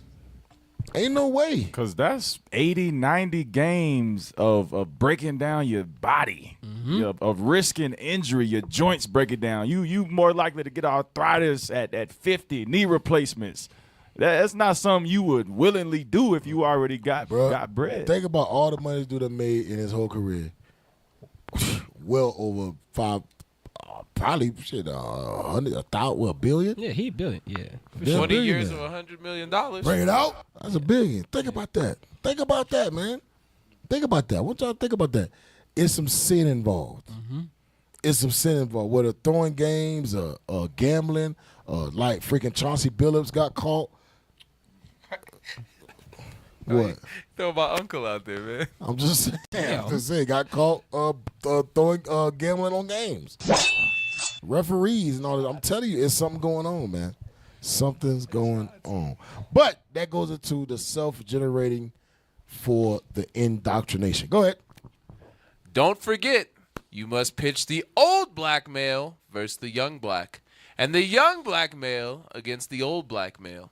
You must use the dark-skinned slaves versus the light-skinned slaves, and the light-skinned slaves versus the dark-skinned slaves. You must use the female versus the male, and the male versus the female. You must also have your white servants and overseers distrust all blacks. But it is necessary that your slaves trust and depend on us. So look at that. I want you to understand what Willis just said, right? If you put dark skin against light skin, those two have now separated themselves from each other. Now you jump down to you must also have your white servants and overseers distrust all blacks, right? So now you got the white man looking at the dark-skinned slave as a nigga, I don't trust you, and the light-skinned slave as a nigga, I don't trust you. Then the next part, but it's necessary that your slaves trust and depend on us. That means the black man look at the black slave look at the light-skinned slave and say, I don't trust you, nigga. The white man don't trust me, but I trust the white man. Message. The light-skinned slave look at the black-skinned slave and say, I don't trust you, nigga. And I know the white man don't trust me, but I trust the white man. Message. So when we coming at each other, in the back of our minds, we are still indoctrinated to love and respect and trust only the white man. To this day. That's why niggas could be fighting, but let the police show up. Bring it out. The fighting stops. Oh, Massa here. We got to stop fighting. Massa here. Hey, everybody trying to get a side. They try to win over the white man to cause your ass to go to jail. Let something happen. Let y'all got beef and police show up and take both of y'all sides. Both of y'all trying to pin each other against each other. Y'all trying to, what's the word I'm looking for? Appease. You trying to appease the white man. That's what happens, man. We have been taught to hate each other, but love the white man. Message. It's crazy because I was thinking about it while we was eating today. When you look at the nations, right, the nations might beef, but they make sure they are unified against us. Yes. White, whether it's white on white, you know, they Putin and all them, they'll beef and stuff. But when it comes to keeping us enslaved, they together. Yep. Moab and Ammon, they might hate each other, but when it comes to keeping us down, they band together. But the only way that we can get out of the situation we are in is if we unify, and we cannot hate each other. We have to fight against them, and we have to fight to stay unified. We have to endeavor to keep the spirit of unity and the bond of peace. That's why it's so heavy what leadership is doing as far as going all throughout the world and telling you like, hey, bro, you're not Argentinian, you're not Colombian, you're not Puerto Rican, you're not Zulu, you're not Ghanaian, you're not Sidi. We are the Israelites. We're together in this. And the only way we get up out of these hellholes is if we stay together in God's laws. That's right. Yep. Hey, play the next video. Cap, also, you know, they do that on the jobs. In the jobs, they put the Hispanics against the blacks. They will hire a manager, they'll be Hispanic, so he can be, you know what I mean? Like, what happened with the sister in the police department, you know? She talk around the white people about black people, you know? And that's what they do all the time. Bring it out. Yep. Hey, play the video. Why colorism still remains in Mexico. What is colorism?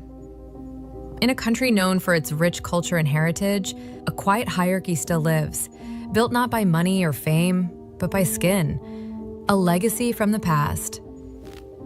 Colorism in Mexico began centuries ago during the Spanish conquest. Colonizers didn't just bring swords, they brought a caste system. Always on top, the caste system labeled people by how pure their Spanish blood was. The lighter your skin, the higher your worth. Media and the mirror. Today, that same message is whispered through screens and social media. Mexico's media celebrates light skin and brown faces, often the servant, the thief, or invisible. The hidden rules of beauty.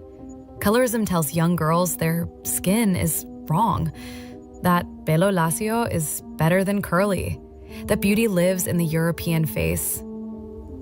Economic gaps by shade. Studies show the lighter your skin in Mexico, the higher your chances of success. Darker skin means less pay, fewer job offers, more rejection. Indigenous and Afro-Mexican erasure. Indigenous and Afro-Mexican communities face the harshest side of colorism, often denied identity, visibility, and rights. The 2020 census, a start. In 2020, Mexico finally included Afro-Mexicans in its census, a step towards seeing the unseen. Breaking the silence. Activists, artists, and influencers are pushing. So they ain't even count for you as a citizen. They ain't even account for you. They say you was an Afro-Mexican, you weren't even a part of the numbers of the people of Mexico.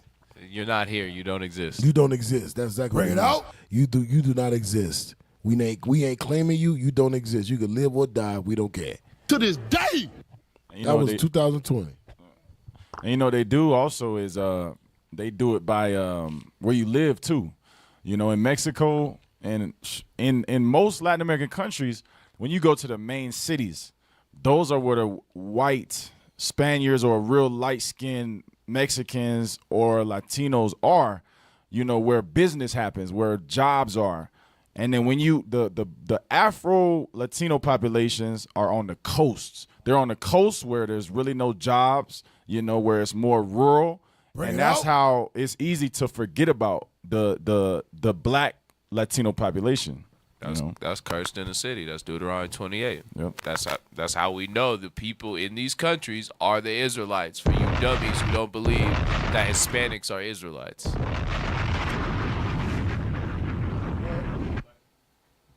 Back, challenging beauty standards, sharing their truth, and demanding change. It's not just about race, it's about power. Colorism is more than shade. It's about who gets heard, who gets seen, who gets believed. The future is all of us. To heal, Mexico must see itself, all of itself. Light, dark, indigenous, African, the face of Mexico is every face. And it's time we honored them all. If you enjoyed it, which is never gonna happen, go to the next one.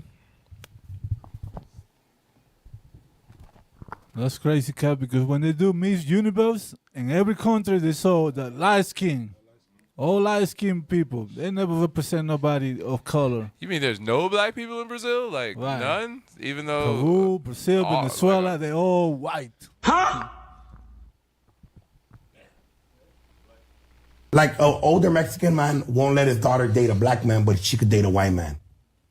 Because of the skin color. It's almost sad because they say, para mejorar la raza. Yeah, That's what they be saying. To better the race. Yeah. Fucked up. Fucked up, bro. They're fucked up, bro. So when my grandma moved to the city, and my grandpa moved to the city and they met, my grandma automatically just seemed better because she was with this guy from Michoacan that was light-skinned and white with green eyes.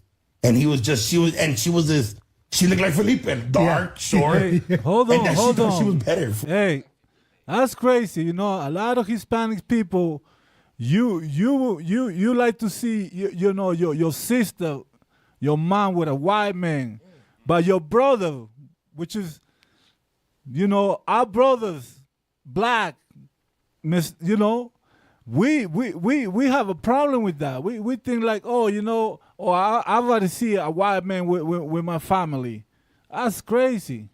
That's crazy. You think you better your race, you cousin your race by being with a white man. Hey, what he said in the beginning? I'm gonna translate what he said in the beginning. Mejorando? You said, yeah. That's better in the race. He's saying that by being with a white man, they better the race because, the kid's going to be light skin, blue eyes, and stuff like that. That's crazy, man. But a lot of Hispanic people think like that. They don't want to talk about it. It's like a taboo. But they talk about among each other, the grandmothers, the abuelitas. That's what they be going on, when they talk about it, If somebody marry outside the race, if it's not a white man, they always be talking crap about it. Bring it out. Ooh. Thanks. And I swear to God, for my grandma just passed, but she loved my nephew more than she loved my niece. And you see that a lot too. You see a lot of times, especially in the family, if you got light-skinned kids and dark-skinned kids, the light-skinned kids get more affection. Bring it out. Light-skinned kid gets more affection. They get more chances. They get more encouragement. The black kids, they just, yeah, you know what I mean? It's just, hey, you are deemed a troublemaker. To this day. Go to the next, go ahead. I was going to say, and a lot of the reason for that is I've heard like Hispanics talk about how when they were babies, they would put the white angels over them and they little, what you call that thing? Yeah, what's the little? Mobile. They're mobile, the white angels, but they would always paint the devil as black. They made sure to instill that being black is evil, but the white man is God. And it's the same thought process in Central and South America as in Africa. Bro, it's the same thing when you look at in the States about the baby doll test. Mm-hmm. When little black girls are asked, who is the pretty one, who's the ugly one, who's the good one, who's the bad one, and the pretty one is always the white baby doll, the ugly one is always the black baby doll, and they black themselves. You talk about little black babies, right? You talk about little baby girls, and they say which one look like you, and then it just clicks in their mind like, dang, I'm the devil. Yep, I'm evil. That's sad. Or they see they see their father, their brothers, their husband eventually, or they baby daddy as the devil. Right. That same man you lying down with, you think of him as evil, and you can't, like in the Boondocks, right? With Uncle Ruckus's mom. She couldn't wait to get away from what's the dude's name? Mister. Yeah, she couldn't wait to get away from Mister. She could wait for Mister to die so she could get a white man. This out her own mouth. Damn. Yeah, but that's the strength of media. That's the strength of media, because the actual devil is the white man. Right. But again, the popular station, all this, the secret plus and everything, make it seem like, nah, that's God. When if you open up the Bible and read it, everything they do is against God. They're literally Satan. But again, we don't open up the Bible and read that. Message. What's the next one?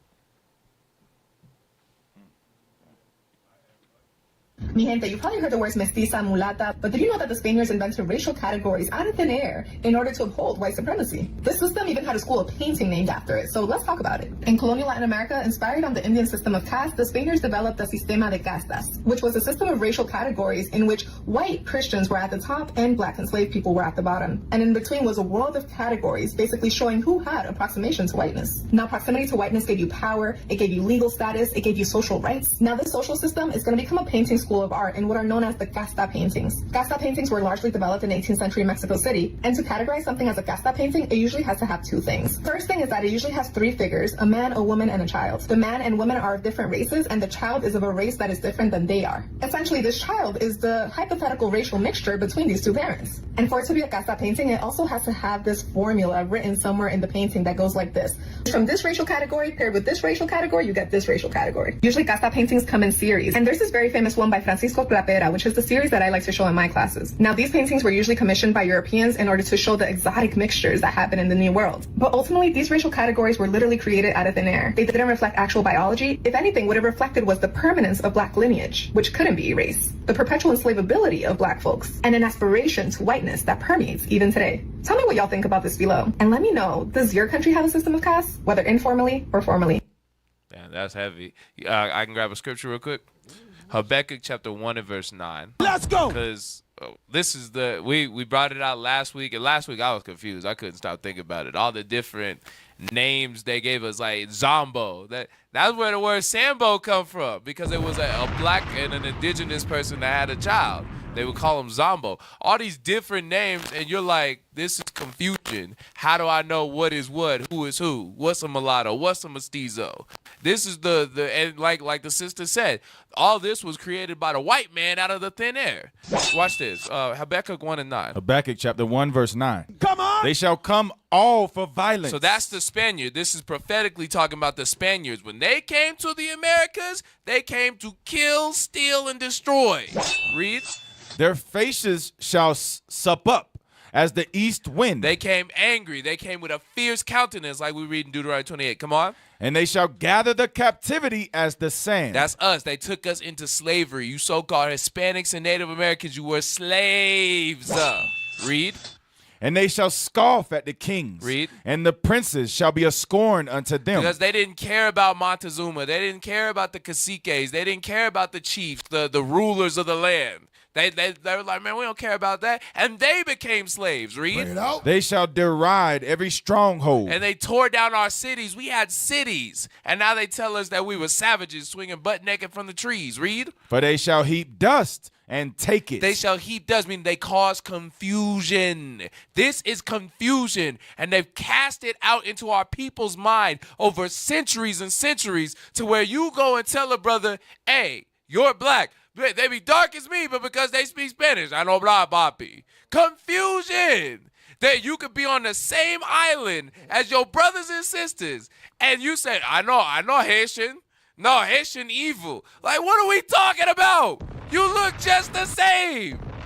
Just like this brother next to me look Panamanian. Hey, go back to the video. Y'all crazy. Go back to the video and go back like a couple, because she said something heavy. And it's going to go with the scripture you pulled, officer. Play it. Yeah, play it from there. three figures, a man, a woman, and a child. The man and woman are of different races, and the child is of a race that is different than they are. Essentially, this child is the hypothetical racial mixture between these two parents. And for it to be a casa painting, it also has to have this formula written somewhere. No, go ahead, play it. Somewhere in the painting that goes like this. From this racial category paired with this racial category, you get this racial category. Usually casa paintings come in series. And there's this very famous one by Francisco Clapera, which is the series that I like to show in my classes. Now, these paintings were usually commissioned by Europeans in order to show the exotic mixtures that happen in the New World. But ultimately, these racial categories were literally created out of thin air. They didn't reflect actual biology. If anything, what it reflected was the permanence of black lineage, which couldn't be. I think we passed it. Go back. Right there. Play it right there. Play it right there. It's going to become a painting school of art in what are known as the casta paintings. Casta paintings were largely developed in 18th century Mexico City, and to categorize something as a casta painting, it usually has to have two things. First thing is that it usually has three figures, a man, a woman, and a child. The man and woman are of different races, and the child is of a race that is different than they are. Essentially, this child is the hypothetical... Go back. I think we passed it. Go back. She said it, man. I know she said it. I heard it. Play it. Yeah, right there. Play it back a little bit. I think that was when she said it. Go ahead. School of painting named after it, so let's talk about it. In colonial Latin America, inspired on the Indian system of caste, the Spaniards developed the Sistema de Castas, which was a system of racial categories in which white Christians were right there. Stop. Right there, she said it. White Christians were at the top. So when you read that again, read that last part again. For they shall what? For they shall heap dust and take it. Heaping dust. They heap dust going into religion. Like you said, confusion. Religion. White Christians at the top. Christianity, man. Christianity. That's how they did it. Because they based, because think about it. If your God is white, all the prophets are white, the best of the best are white based off of religious beliefs. So now I can back up my hatred towards black people with religion. I can say, well, I don't not like you because you're just not. I don't like. Well, my God is white. The God I pray to is a white man. The God that I love is a white man. So why wouldn't I want a white man? Right. It's not because you black. It's because you not very Jesus-like. Yeah, you're not Jesus-like. You don't have the love of Jesus in you. That's all it is. That's exactly what it is. That's why when you see these, like the white pastor that came out and said, all black pastors need to come under white. Relearn. Be taught by white pastors. A God-fearing white pastor. Yeah. They saying that black pastors are not smart enough to be able to teach the Bible. That's how they all feel. Based off of your skin color alone. Yeah. Your skin color brings what's it called? Where you have basically like black people are known for crime. Oh, that's the not reputation. That's another what I'm looking for. Stereotypes. Stereotypes. Thank you. Your skin color brings stereotypes. Just off that alone, your skin color brings a stereotype. That's what the Lord talks about. The Lord says you should become a proverb. A proverb, that's what it is. Just based off your skin color alone, you are a stereotype of a certain type of people. So now they say, well, we're going to teach you white Jesus.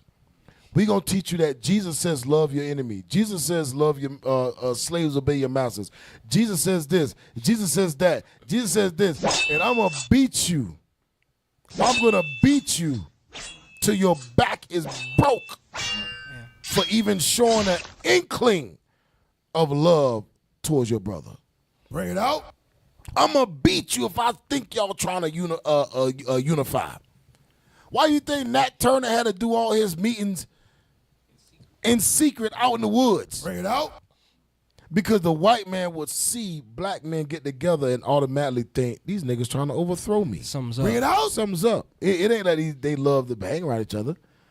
They trying to overthrow me. And because of that, I got to break their bands, like we read in Psalms, the first... Psalms 2. Yeah, Psalms, the second chapter last week. I got to break their bands asunder. I got to break the unity amongst them. How I'm going to do it? Give them white Jesus.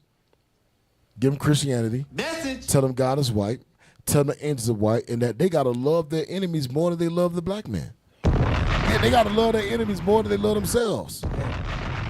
More confusion. More confusion. That's that heaping dust. And even more so for our brothers and sisters in the confusing religion of Christianity, you got to sit there and ask yourself, is this white God that I worship going to save me from white oppression? When is this white Jesus going to stop the white man from shooting me or breaking up my family or stealing my resources or putting me in the worst communities and giving me poisoned water? When is this white God going to do that? But you know what niggas say? Niggas say, oh, but black people murder each other too. I hate when niggas say that. You a coon, nigga. Real. You a coon. Oh, boy, black people murder each other too. Black people didn't put the African American man, they put the African American man on a slave ship. Tell you right now. We didn't create the caste system. Right. Tell you right now. We didn't build prisons and put ourselves in them. Drop guns in our right. community. Right. We didn't bomb our own community. Come on. What are you we didn't flood our own communities. A lot of these lakes that these crackers like to go to and they always end up drowning in is cities in that lake under that water. It's cities there. Okay. What happened to those people? Dead. Even the lodge we went to, the Lynx Lodge, that used to be a thriving black community. Now it's only white folk. Right. We went up there to shoot a documentary. The white people were like, you can't be there. This is a whites only land. Where's your permit for this black? This used to be Black Lodge. Here, nigga? Bro, black people used to run there to escape the South. They used to bring it out. They called that the No, not Black Harlem. Harlem of the West. That's 5 points. No, it wasn't Harlem of the West. Well, this place was called Freak, man. I had the name on the tip of my tongue. Damn. But basically, it was a safe haven for black people that was running from the East, running from Jim Crow, running from the South. They was running, and they went, they had a land that they had where they could be safe together. And now the white man said, nah, you niggas, you can't be here. You got to have a permit. You got to pay me to come look at what your forefathers used to do. Damn. That's some evil stuff, man. Very. That's some evil stuff. Hey, go to the next video. God, it's crazy because you know what? They have a lot of white communities here in America. They only want white people in there. And you can't even go close to that. But it's okay for them to have like full communities just of white people. Man, it's some communities that you don't hear about. You know how many white communities there are that are armed, are man-armed, checking everybody coming in and out? Bring it out. They don't let nobody, if you're not a part of their community, you can't come in, and they will shoot you on sight. Bring it out. Amalek be having their own little cities within cities, and they have their own police. And even the regular police, they don't go in and deal with Amalek because Amalek has their own police to judge Hospitals, themselves. fire department, they got their own cities. That don't sound like Deuteronomy 28. That don't sound It really like... don't. Sound like Bring power. it out. Sound like they got power to me. Yeah. Play that. I've never felt discriminated against because of my skin, and that is not the same story for my brother. Colorism is a larger structure of inequality based on skin tone. It is directly related to institutional racism. It can't exist without institutional racism. But colorism is a way of describing how people experience racism based on skin tone. So colorism works on a spectrum. The whiter or the closer to white you are, right, the more access, the more privileges you will have. And vice versa, the darker you are, the less privileges and the more difficulties you will encounter. Studying colorism and understanding it more deeply is really important because we can't fully understand racism without also understanding colorism and how it operates.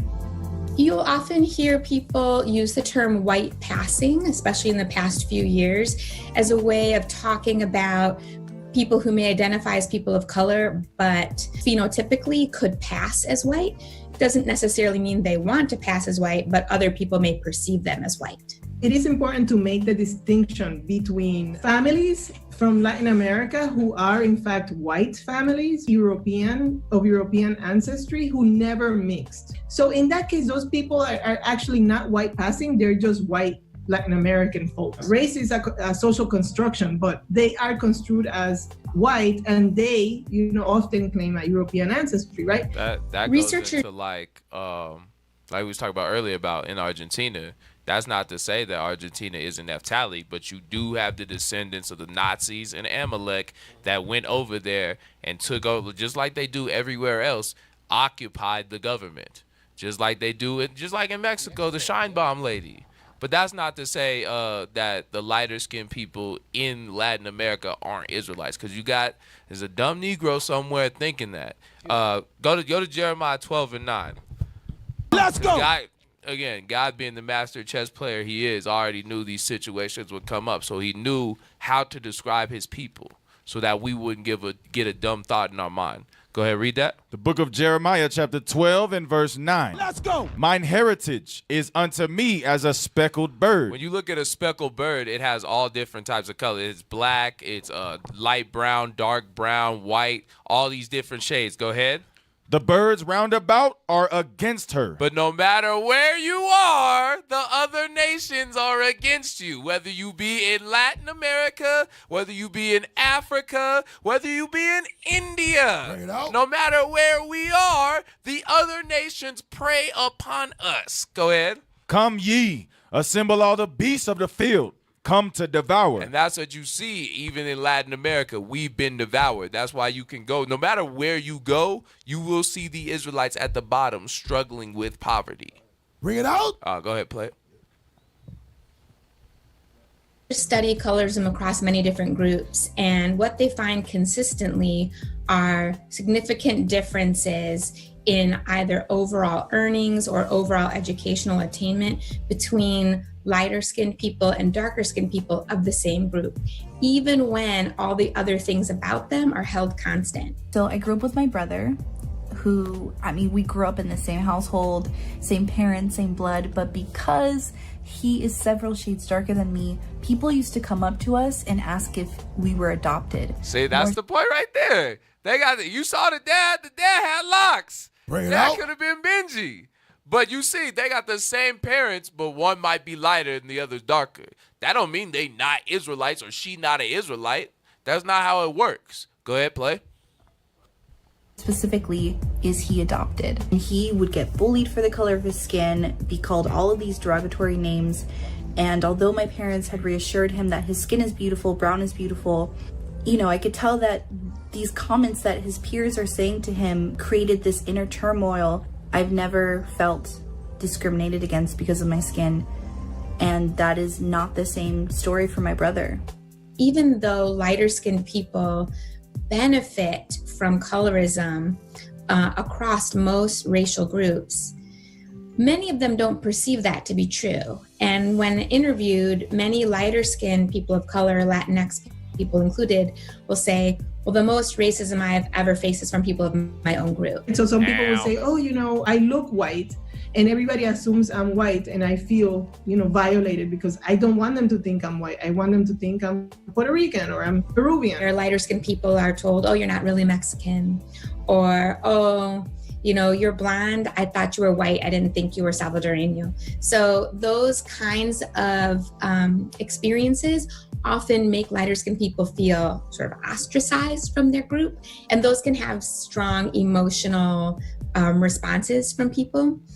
Those are important and we do need to understand them, but they aren't the same. That isn't the same as experiencing colorism if you're a dark-skinned person. People in your group might put you down for being lighter-skinned or tell you you're not really an authentic or legitimate member of the group, but you're still going to experience advantages in terms of income, housing, education, etc. So being able to hold both of those realities. I'm glad she said that. I'm glad she said you're still gonna experience disadvantages like income, housing, schooling. All these things are impacted by your skin color. All these things are impacted by how you look on the outside. And then the white man try to tell you it's about the inner person. It's about the inner person. Sticks and stones may break my bones, but words will not. Shut up. What? The hell you talking about? You created this damn system. You created this system. Now you trying to tell us that it don't exist. Right. We created this damn system. You know they say white privilege, right? Because white people don't believe there's no such thing as white privilege. And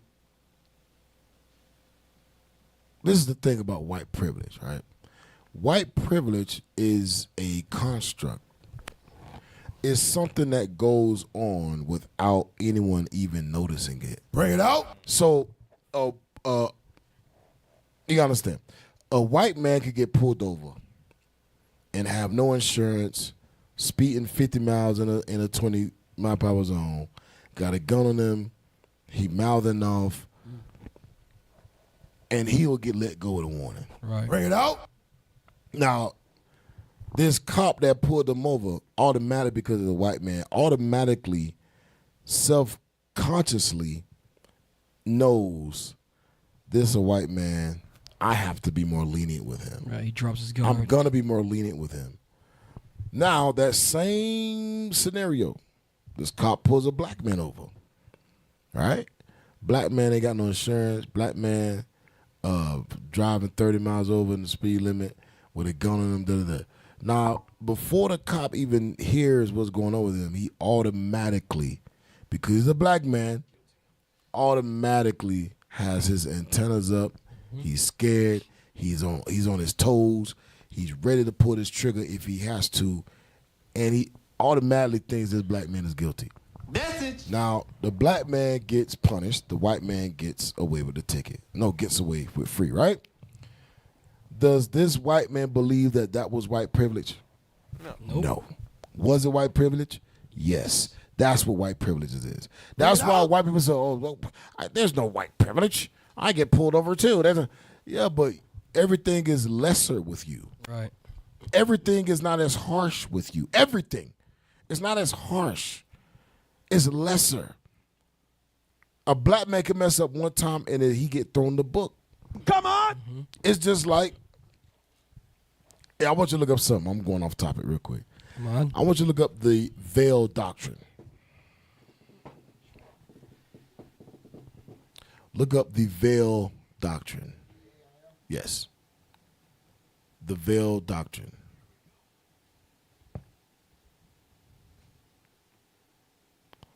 Legal doctrine, law, codes, disregard the separate legal.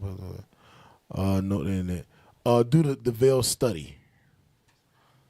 The veil study. Make sure you guys like, share, subscribe. IUIC Denver. Donate to the Booster Club. Boom, right here. Donate. 'Cause y'all don't know anywhere else in the world where the doctrine of white supremacy is being tore down. Look up, type in the study of black men getting pulled over in the day versus the dark. I thought it was called the veil study. In the day versus the dark, or the night.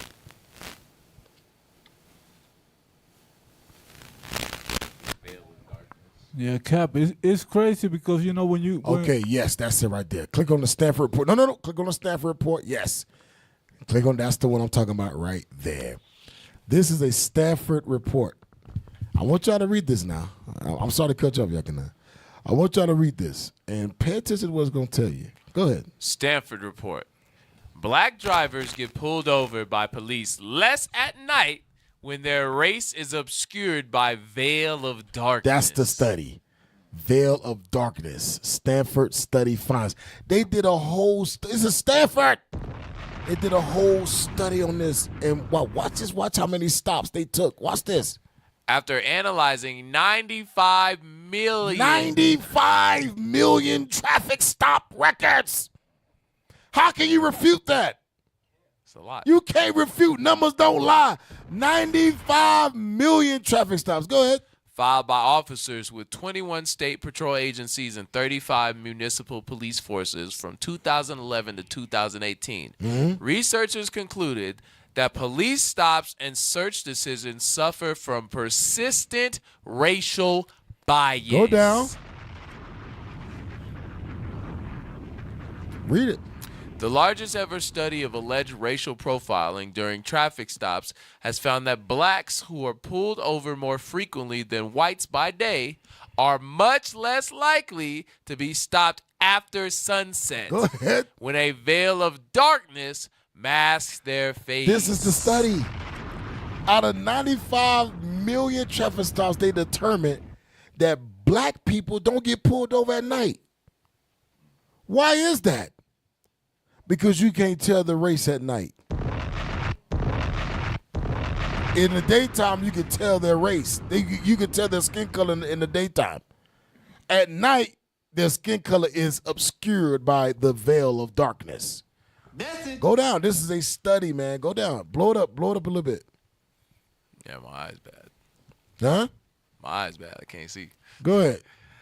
That is one of several examples of systemic bias that emerged from a 5-year study that analyzed 95 million traffic stop records filed by officers with 21 state patrol agencies and 35 municipal police forces from 2011 to 2018. The Stanford-led study also found that when drivers were pulled over, watch this, officers searched the cars of blacks and Hispanics. More often than whites. Damn. So you coupled in, it's crazy how you so-called Hispanics, you looking at black people like they're your enemy. But the white man looking at both of our ass like we like we slaves. Still niggas. Go ahead. The researchers also watch this. The researchers also examined a subset of data from Washington and Colorado. And good old Colorado.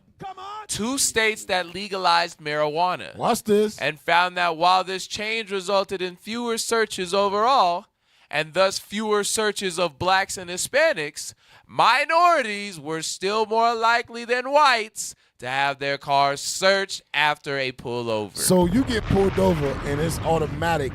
You're going to get your car searched if you're a black man. And if you're a Hispanic man. Go down. Our results indicate that police stops and search decisions suffer from persistent racial bias and point to the value of policy interventions to mitigate these disparities. The researchers write in the May 4th issue of Nature Human Behavior.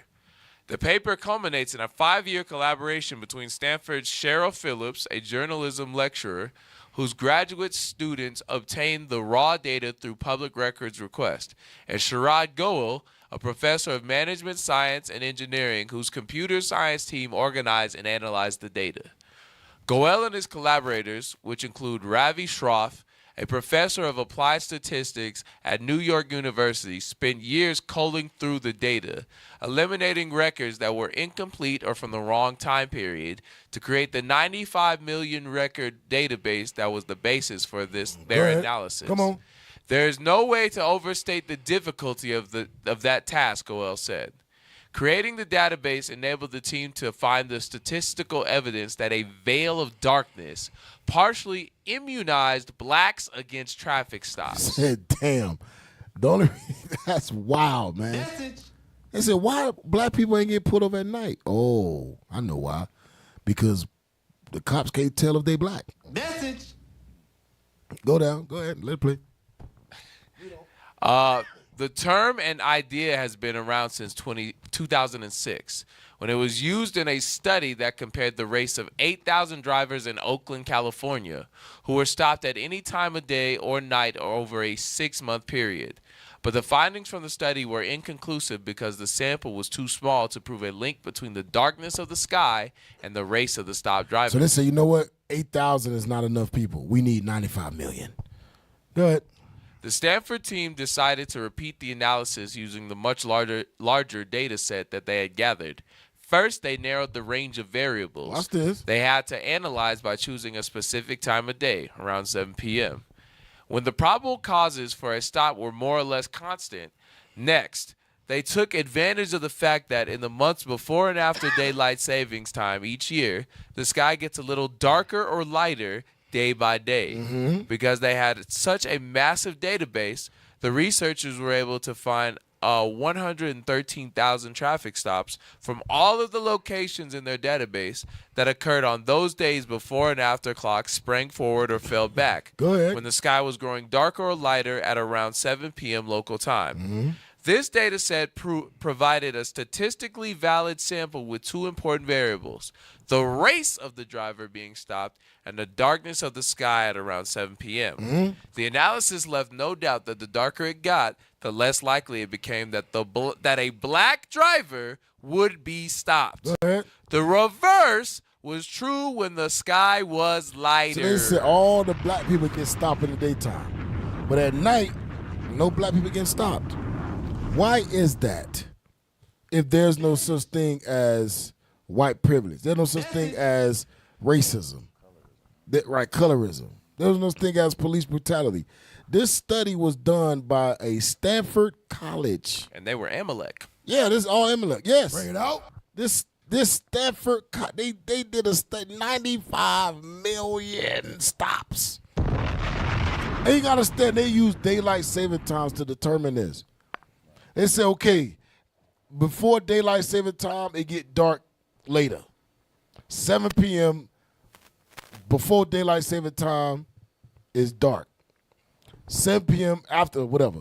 7 p.m. after daylight saving time is light. So how come it's the same hour of the day, but based off of the light or darkness is determining who gets stopped? Message. So 7 p.m. on January, February, March, April is light. All niggas get stopped. Right.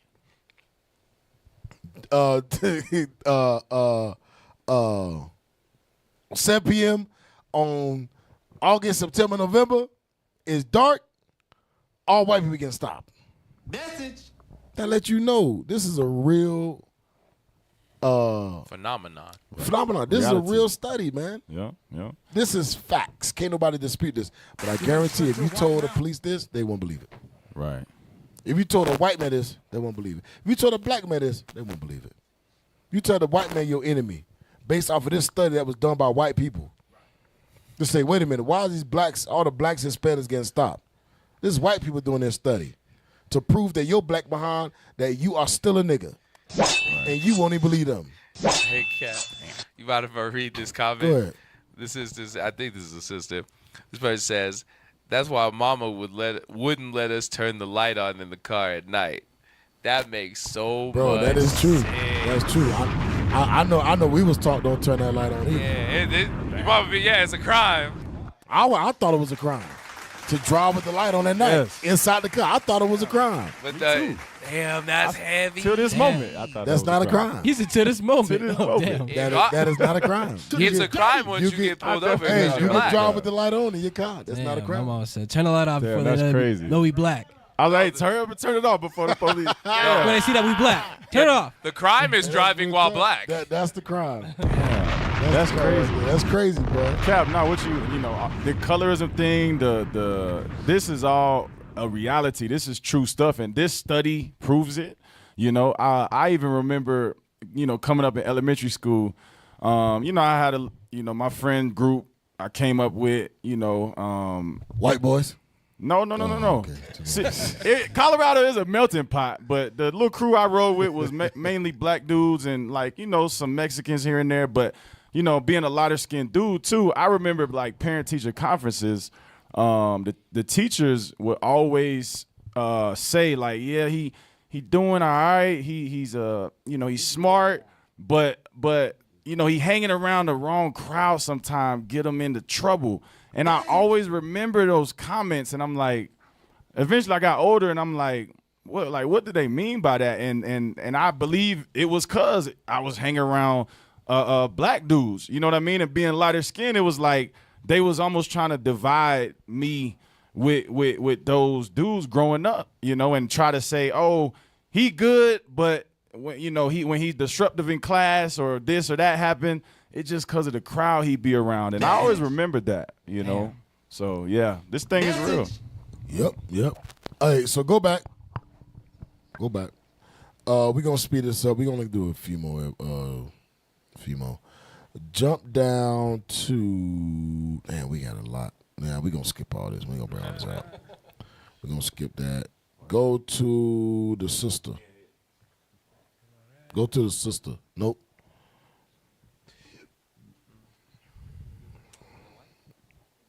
Conversations with Zoe. Podcast.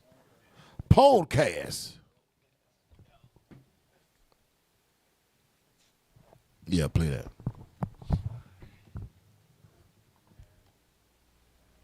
A lot of people consider that they're not racist in the Dominican Republic, and it's like, come on, we're just really delusional, you know? Like, the whole non-racism things is like, it's true. We grew up with the no dañe la familia, meaning don't ruin the family. Like, don't bring somebody dark skin, or don't bring somebody with bad hair, or don't.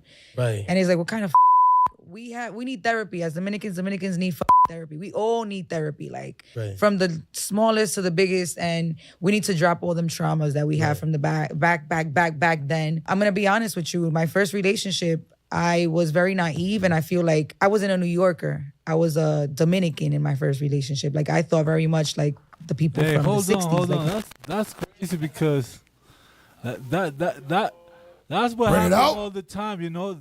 The sisters, you know, like, you know, in high school they have like they have when you were in high school. Yeah. So you know what I mean, but they're scared to bring them home. They're like, no, bring who my home? My mom gonna say something, you know what I mean? Or bring who home, Yakinan? Who they scared to bring home? You know, a darker brother, you know what I mean? Well, say it, bro. Damn. You acting like you scared to say black. A nigga on the show. Hey, he looking right. He didn't say nothing. He said, Caps, you know, in high school they was scared to bring them home. Ooh, bring who? Them. You know, Caps, you know. Your skin color, Cap. Cap, your skin, Cap, your skin. Damn. Damn, yeah, they're scared, so you know what I mean? They be keeping hitting. You know what I mean? That happens a lot. You know. You still ain't say who they bringing home, bro. A black Dang, man. A black. That is one. Shit. Damn. Officer Yakinan is currently going through therapy, all right? My brother's in therapy. It's called the Bible. You said a black. Damn. The blacks. A black. Hey, Yakinan, bro, you freeze it up on the mic, bro. A black. Hey, y'all, Yakinan don't talk like that, y'all. I just want to tell you that there. He actually is a nigga himself. Yeah, really. I don't know what's going on with this guy, Malcolm X. After the show, he gonna tell. He the gonna real say story. some good stories after the show. After the show, he gonna tell. Every show this man come up to the table and say, "You know, Cap, he speaks so perfect. You know, Cap, the Hispanic woman, they don't like black men. Now it's a black." What's wrong with this guy? Hey, man? Cap, but going off of what he's saying, being in New York, going to camp and being able to visit headquarters, passing flyers out, you be like, this Black History, bro, or sis, check it out. And the Dominicans be like, I'm not black. I don't need that. That's not for me. I'm not black. They'll be this, they'll be dark. They'll be different shades of brown. Like, hey, it's Black History. They really be like, no, I'm Dominican. I'm not black. So that's real. What you saying? Yep, because it's just like the caste system. When they say black, they don't think about not just skin color. They think about the way black people are. You say, I'm not black. Like I ain't one of them niggas. I ain't on the ruling. I don't murder. I don't rob. I don't steal. I don't kill. Yes, the stereotype. Dude. Yeah, they are niggas. You know what's crazy? I saw one video and they was going into different Dominican names because Dominicans got ghetto names too. Like Cardi B. What's Cardi B's name? Nah, that's her sister, but she got a real ghetto name. Dominicans have their own set of ghetto Spanish names, and they want to say they're not black. I think both of them named after bottles. It's like it's something. I'm about Bacardi, ain't it? Man, Bacardi? you ain't gotta look that up. You gotta look that up, bro. We trying to keep you. Let's go. On the right path. Let's go. Bro. Stay pure. You going to LA this week? Trying to keep on the right path. We don't need you looking up nothing with the name Cardi B. All right, stay in the spirit. Don't look up no Cardi B as a die. She belongs to the streets. Right. You know she's a whore. And we pray our sister to repent. But don't look up bottle names and then her script days come up. And now you just lost in the sauce. Now you gone. You ain't gonna sit there for the rest of the show. You be like, damn, bro, did you find it? It was on the show? You gonna be looking at it. See you on the spot. Hey, has it died? Did you find it, bro? Yeah, he gone, bro. He gone. Find what? Find what? Right. Find what? I don't even have my phone. The blacks. Hey, He said finish a that black. video. Finish that video. He didn't say the black. He said a black. Bring who on? A black. Bro, that was racist. That was bad. That was very bad. You sound like one of them. Never mind. Play the video. Play it. And in my first relationship, like I thought very much like the people from the 60s, like my mom and my pops, you know, because that's who I was raised like. I feel like we need to drop those thoughts from the 60s and the 50s. At the end of the day, Haitians freed our island. Yeah, they cut that off quick. Play the next one. That's a heavy point she just made. Yeah. For those who don't know, freed the island of Hispaniola. Hey, for those who don't know, because I didn't know, Dominican Republic is not its own place or island. It is one island with Haiti. They used to call it Hispaniola. Bring it out. It's one island, but the white man divided it, put the so-called African, which are the Israelite slaves, on one side, put the indigenous on another side, and divided them just like we've been talking about this whole show. And even all the different Latin American revolutions, and even so a lot of the slave uprisings in the South were inspired by Haiti overthrowing the French, and they don't get enough credit. Shout out Levi. Go ahead.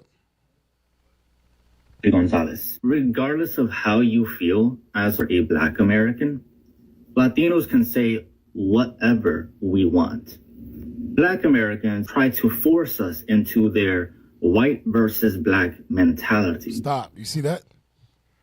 White versus black. He just called themselves white. They try to force us to the white versus black mentality. Message. He just put himself in the category of white. Go ahead. But this is labeled Hispanic community have a message for Black Americans. Go ahead.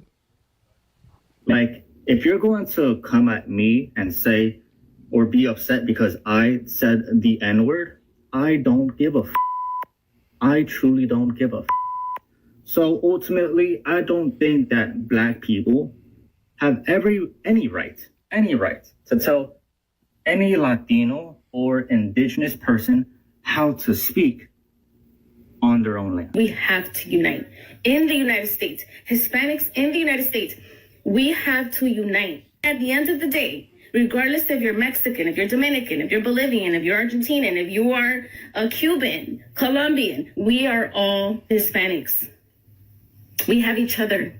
In the Hispanic community, is that we have a percentage of people that want to kiss the ass of other groups. I don't understand why, whether it's the Hispanic. She's talking about black people. She said there are people in the Hispanic community that want to kiss black people's asses. That's what she's saying. Go ahead. I'm telling you, man, the hatred is real, man. The Lord talks about that thing. The hatred is real. Go ahead. Hispanics that want to kiss the ass of Black Americans, and they believe that they have to be accepted or validated to sit at a. But when you go to every job with Hispanic people in it, they feel like they have to be accepted and validated by white people. Tell you, man, that colorism amongst us is crazy, man. They going where the power is. Yeah, white they don't mind that fight to be accepted because white people got power. They got the job dangling in front of their face. Here's the job. You want it? It's about power. Go ahead. Table. I don't know why they want to sit at a table because at the end of the day, I'm Hispanic, and I have to look out for my people. Honestly, the Latinos that are asking the Black community for forgiveness because of Ashley Gonzalez, I think they're ridiculous. They have never lived around Black people. They treat us bad. They assault us. They assault our street vendors. And like right now, they're making videos, hundreds of videos saying that we're the same as Ashley, that they support ICE. They've been saying that they support ICE for a long time. I stand behind everything Ashley Gonzalez says 100%. It's a shame what they're doing to that woman. They know they're wrong. That woman has reason for feeling how. You know what? We're the same people. The little you know, Hispanic people, we are the same people. You're thinking about, oh, you know what I mean? You're trying to get favored with the white man. But Black, Hispanics, and Native Indian, we're the same people according to the Bible. Yeah. I let it play. Let it play. She felt, and that's not being addressed. And again, another one bites the dust. Stop. Nah, I want y'all to pay attention. Pay attention to what this white woman says, man. That's why I said let it play, because this going to add fuel to your fire. Pay attention to what this white lady says. After hearing all that, watch what this white lady says. Go ahead. And again, another one bites the dust. How many videos am I going to have to make to tell you if you don't look like me, but you think because you're not black, it's not going to happen to you? It's going to happen to you. And the irony is your proximity to whiteness is never going to save you, and the call is always going to come from inside the house. Let's not forget that just a week and a half ago, they found a 19-year-old Latino boy hanging outside of a police department in Washington, D.C. We will never like you. We will never accept you. We will use you. We will abuse you, and then we will toss you aside. She's a dead woman walking. If she'll get drunk and get on Instagram on somebody else's page and talk like this, do you imagine what she says within the police department with other officers? So now they're thinking if she'll yap, she'll yap. So we need to worry about that. We'll never protect you. We'll never choose you. Bro, this white woman went in. I couldn't find the whole video. This white woman went in. She said, we'll never protect you. We'll never choose you. She said, just because you think you are more proximity to being white, you're not one of us. We will use you and throw you aside to be slaughtered. Did that add a little fuel to your fire? Yes, sir. Bring it out. Yeah, Come on. Bring I it got out. a script after you, officer. Bring it out. Hosea 8:8. Bring it out. Because this is how we know that so-called Hispanics are the Northern Kingdom. This is how we know you the Israelites. Because you do this here in America, and over the centuries, you did it with Assyria, you did it with Egypt, you did it with Babylon. This is how our people move. Read that, Hosea 8:8. Hosea chapter 8 and verse 8. Israel is swallowed up. Now shall they be among the Gentiles. We have a Gentile mindset. You actually think you're white. Read. Now shall they be among the Gentiles as a vessel wherein is no pleasure. And you cannot please God thinking you're white, thinking you're a Spaniard. That's not pleasing the God, because God ain't dealing with the white man. If you want to be like the white man, you're going to get the same hate that the white man gets. Read. For they are gone up to Assyria. Assyria today is the white man. It's Amalek. It's these same people you want to be like. Go ahead. A wild ass alone by himself. Ephraim hath hired lovers. Lovers. You think that you can love America. You think that you can vote for Donald Trump and he gonna save you. Well, at the same time, just like in the time of the kings, when Assyria came up because Ephraim thought they could hire Assyria to save them, Donald Trump is doing the same thing with Cuba, the same thing with Venezuela, the same thing with Mexico, the same thing with Colombia. It's the same thing. You cannot run to the heathen to save you. They hate your guts. Hey, can I get a script? Get Isaiah 30. To really go right off what you're saying, officer. Come on. Get Isaiah 30, read verse 1 to 3. The book of Isaiah, chapter 30 and verse 1. Let's go. Woe to the rebellious children. Meaning destruction to those of our people that don't want to unite with each other, that want to separate themselves from their black brothers and sisters. Destruction to you. Go ahead. Saith the Lord. Saith God. Come on. That take counsel, but not of me. Because the mindset that a lot of our people have is not from the unity that God says to have amongst blacks and Hispanics. It's the counsel that these caste systems done gave you. It's the counsel of white Jesus. It's the counsel of America that tells you, nah, you're better than the black people. Bring it You're out. different. The closer you be to white, the more opportunities you have. You're not like them. That's not God's counsel. Come on. And that cover with a covering, but not of my spirit. You think you're safe thinking like this. You covering with that security blanket that the white man told you, oh, you light skinned, you look white, so you different. That's not going to save you. Come on. That they may add sin to sin. It's sin to hate your brothers. It's sin to go against your brothers. Come on. To think salvation is going to come without Judah. without being through Judah. Come on. That walk to go down into Egypt. And Egypt, just like Assyria in Hosea 8, Egypt is talking about America. That walk to America for safety, for trust. Come on. And have not asked at my mouth to strengthen themselves in the strength of Pharaoh. You don't listen to the prophets telling you we the same people, telling you Christ is black, telling you to gather with your black brothers and sisters so we can take over the world. You listen to the white man. To Donald Trump. Come on, to Donald Trump. Come on. And to trust in the shadow of Egypt. Come on. Therefore shall the strength of Pharaoh be your shame. The strength of Trump is going to cause you to be ashamed at the end. That strength that you thought you had as a light-skinned black or Hispanic or a white passing Hispanic, whatever it may be, that false sense of security is going to be a detriment. Come on. And the trust in the shadow of Egypt, your confusion. Trusting in these caste systems is going to be your confusion at the end. That's why the white woman had to come on and confound you to tell you we still going to get you. We still going to lynch you because we see you the same as Judah, the same as your black brothers and sisters.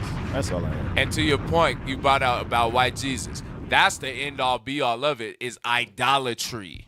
You are still in idolatry with that white man in your brain and you thinking he's God. You are in idolatry. And that's what allows you to go up to the white man to be like, save me, while you hate your brothers and your sisters. It's idolatry. That love of white Jesus is going to get you killed in America. They say it's not an idol, but I won't take it off my neck. That's funny. That happened. I ain't going to throw it away. Go ahead. Hey, this is why, get Zechariah 12:7. Let's go. This is why the Lord says it's about the tribe of Judah. Come on. We understand Christ as well. Christ is from the tribe of Judah. But you got to understand this. Judah is the only tribe that genuinely wants to unite everybody. Come on. Think about it. The so-called Haitians, they want to unite the Haitians. The so-called Dominicans want to unite the Dominicans. Bring it out. The so-called Jamaicans want to unite Jamaicans. The so-called Mexicans want to unite Mexicans. Bring it out. Watch this. I'm going to show y'all something. Read that. Zechariah chapter 12 and verse 7. Let's go. The Lord also shall save the tents of Judah first. Go ahead. That the glory of the house of David and the glory of the inhabitants of Jerusalem do not magnify themselves against Judah. So you got to understand, the leaders are Judah. You so-called Mexicans, you so-called Hispanics, you so-called Panamanians, Native Americans, you got to understand something. You got to learn from Judah. Right. Bring it out. Now watch this. Watch this. You got the video queued up? I want you to go to, watch this. And we're going to end on these two videos. The first Rainbow Coalition. Bring that video out. Yes. Play that video. Watch this. We all know about Fred Hampton. But who knew that Fred Hampton attempted to create a coalition called the Rainbow Coalition when he wanted to unite AIM, the Brown Berets, the Young Lords with the Black Panthers. Bring it out. It took Judah to do that. Now watch this. Let it play. So you got to understand, even back then, our forefathers, our brothers, they had a little bit of knowledge to understand, hey, we stronger together than apart. We got to stop these fights. He was uniting gangs. We got to stop this fight because they cannot fight us when we are together. And they had to put him to death. They had to make sure this dude dies and destroy his name. That's why they don't teach about him in class. They don't teach about Nat Turner either. They don't teach about black revolutionaries. Bring it out. Real black revolutionaries. Not no damn Jesse Jackson. Jesse Jackson talk about something. He was in the The Rainbow Coalition. Shut up. Al Sharpton. Al Sharpton. I marched with Martin Luther. Shut up. FBI informants. Play that.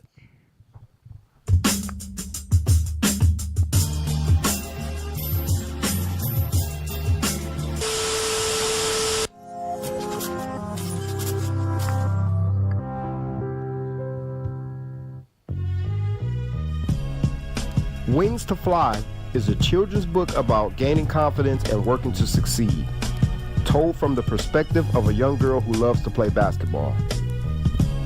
She is often left out by her teammates. Skip it a little bit.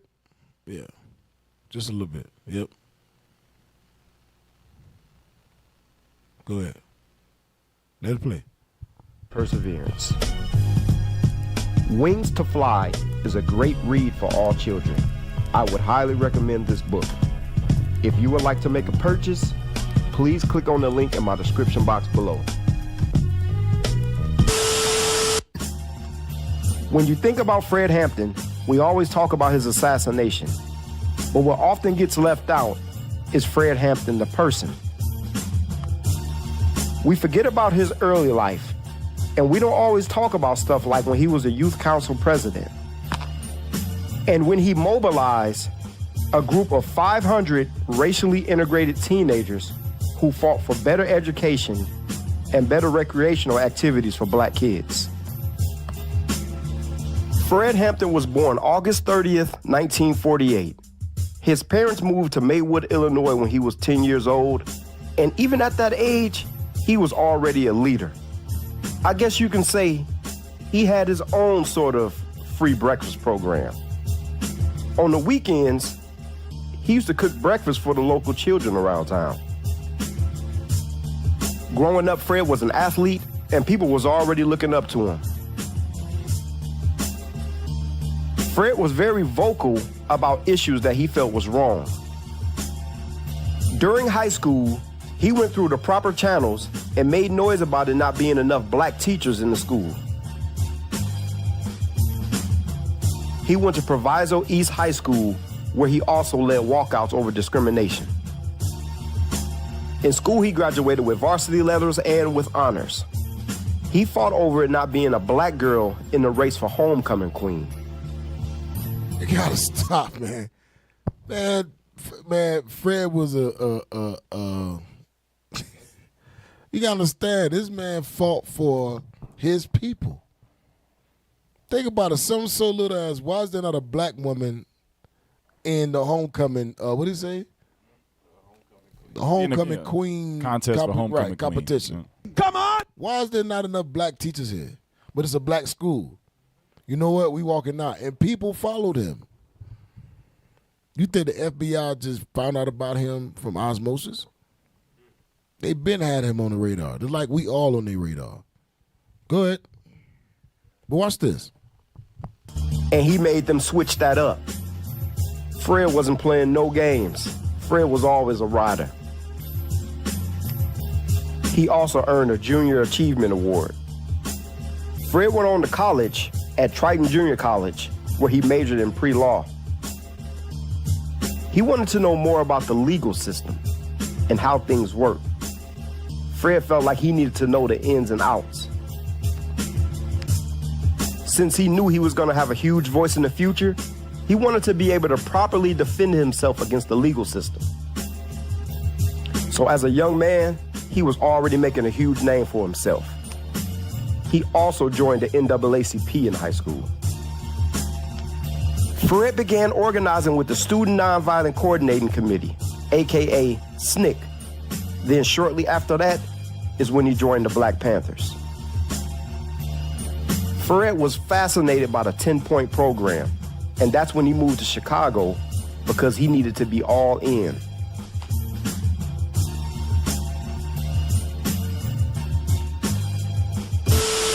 Number one, we want freedom. We want power to determine the destiny of our black and oppressed communities. Number two, Come on! we want full employment. All right, let it play. Yeah, go ahead, let it play. For our people. Number three, we want an end to the robbery by the capitalists of our black and oppressed communities. Number four, we want decent housing, fit for the shelter of human beings. Number 5, we want decent education for our people that exposes the true nature of this decadent American society. We want education that teaches us our true history and Skip our it a little role. bit.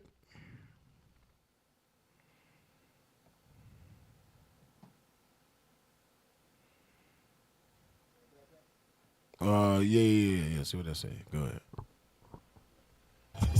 This brother was ready to make some serious moves, especially when he kicked off the Rainbow Coalition. Yeah, here we go. That was something that struck fear into white supremacy, especially J. Edgar Hoover. Now we say all power to all people. We say white power to white people. Brown power to brown people. Yellow power to yellow people. Black power to black people. See, Fred was uniting the people. Fred was bringing together everybody. White, black, green, purple, blue, orange, it didn't matter. Fred was bringing together everybody. Getting everybody on board to go at the bigger enemy, the biggest enemy, the main enemy, which was white supremacy. In 1968, Fred tried to form an alliance with the Blackstone Rangers, AKA the almighty Black Pea Stone Nation. And Fred had meetings with the co-founder, Jeff Fort. It's crazy because the Black Pea Stones was a gang. We was just talking about this with Officer Adad, but this was a gang, or is it? But he was able to take all these different gangs who, you know, before they were, you know, criminals and how they're vilified today, they were groups that were trying to protect black and Hispanic people from the police. And so Fred Hampton being able to get all these people on the same page in order to help their people, that's why the white man was That's like, why nah. they had to kill him. They had to. They had to kill him and sow discord amongst the groups. Go ahead. Due to informants, the FBI knew like you just said, about these plans. And this is what ultimately led to the two not being able to come together.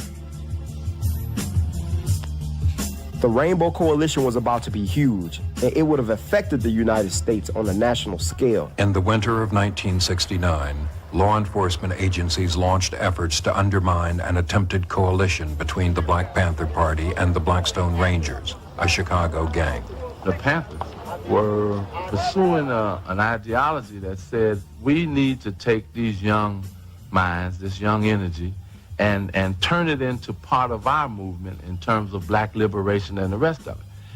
And I saw a very purposeful, intentional effort on the part of the police department to keep that head from hooking up to that body. It was like, do not let this thing become a part of what could ultimately be a political movement. Because that's crazy, because you see the same thing with Israel United in Christ. You have brothers who was former gang members, former criminals, and when they hear the word of God and they see the leadership and they see strong men standing up, that energy that you were using to destroy your community is now taken in order to build your community. I can see why the white man hated it. Go ahead. Exactly what it was. FBI agents wrote an anonymous letter to Jeff Fort, the leader of the Blackstone Rangers, warning Fort that the Panthers have, quote, a hit out for you, unquote. The Bureau knew that the information was false, but believed that Fort might take retaliatory action against the Panthers. Meanwhile, city officials announced a crackdown on gangs. War on street. You see, he was. Wait a minute, but the city cracking down on the gangs, but Fred Hampton was trying to unite them to stop being gangbangers. I'm telling you, man, go ahead. What? The war on gangs means they're turning it into a war. Literally, they're giving gangs guns and weapons and drugs and giving them the power to fight each other. Because before the white man intervened, the gangs were there to stop the police from brutalizing black and Hispanic people. Message. Go ahead. Bringing together the Chinese Red Guards, Them Chicano dudes, the brown berets, the white boys with the young patriots, the Puerto Rican cats, the young lords. Bro, you gotta understand how slick Fred Hammond was. He even got white boys saying free the Black Panthers. You gotta understand how he was able to move. He used wisdom, man. Bring it out. He's used wisdom to free his people. Remember, he's all about who? His people. To the point where he like, hey, if you willing to help us, then come on, help. It is what it is. But at the end of the day, I love my people. I'm choosing my people over anybody. That's right. If you willing to help us on this movement, you can help. You know what I'm saying? We say the same thing. Hey, we love our people. If you willing to help, donate to the Booster Club, man. Come on. Donate to the Booster Club. Where's that? Yeah. Donate to the Booster Club. White, Chinese, Japanese, donate. You can donate. You know what I mean? You ain't for the come over there, but you gonna donate. It's okay. Watch online is important. You know what I mean? But the brother was very wise. But play it back a little bit more because I want y'all to see who he was trying to unite. Go ahead. Let's play.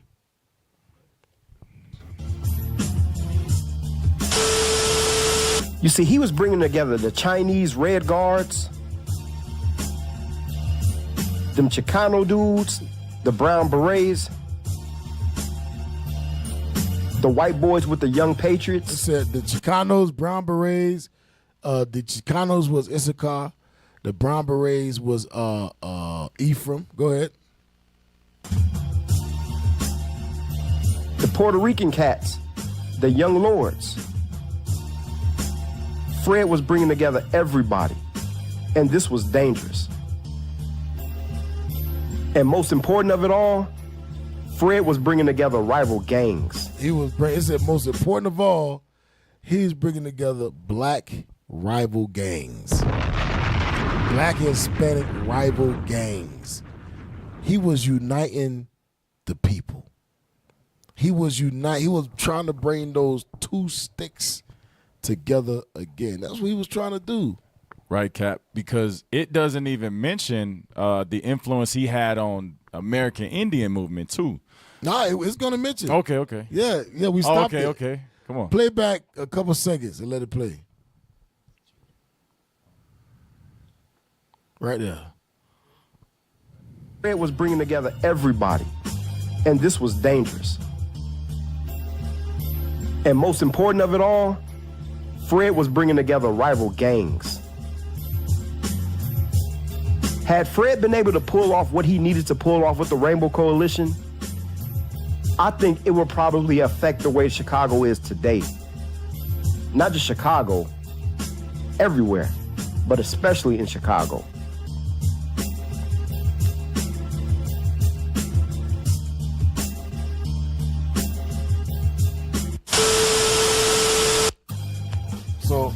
So get Zephaniah 2 and 1. Y'all gotta stay. You gotta come under the tutelage of Judah. And I'm gonna Let's go. The reason why I brought that out was because I'm showing you that through history, Judah, the black man, has tried to unite with so-called Hispanics and Native Americans. Who stopped that? Was it the black man that stopped that? Was it Hispanic man that stopped it? It was a white man. So you gotta understand something. Your ancestors in this country that fought for their people, they knew, okay, we must unite as the blacks, Hispanics, Native American Indians. Even they knew that we got to unite. And they was uniting as Hispanics and blacks, Mexicans, Chicanos. They was uniting as Puerto Ricans. Come on! Now in these last days, we must unite as the Israelites. That's right. Because that's who you are. You are God's chosen people. And we got to stop fighting each other. We got to stop beating each other. We got to stop hating each other. Bring it out. That's what Christ's whole message was about. I give you a new commandment.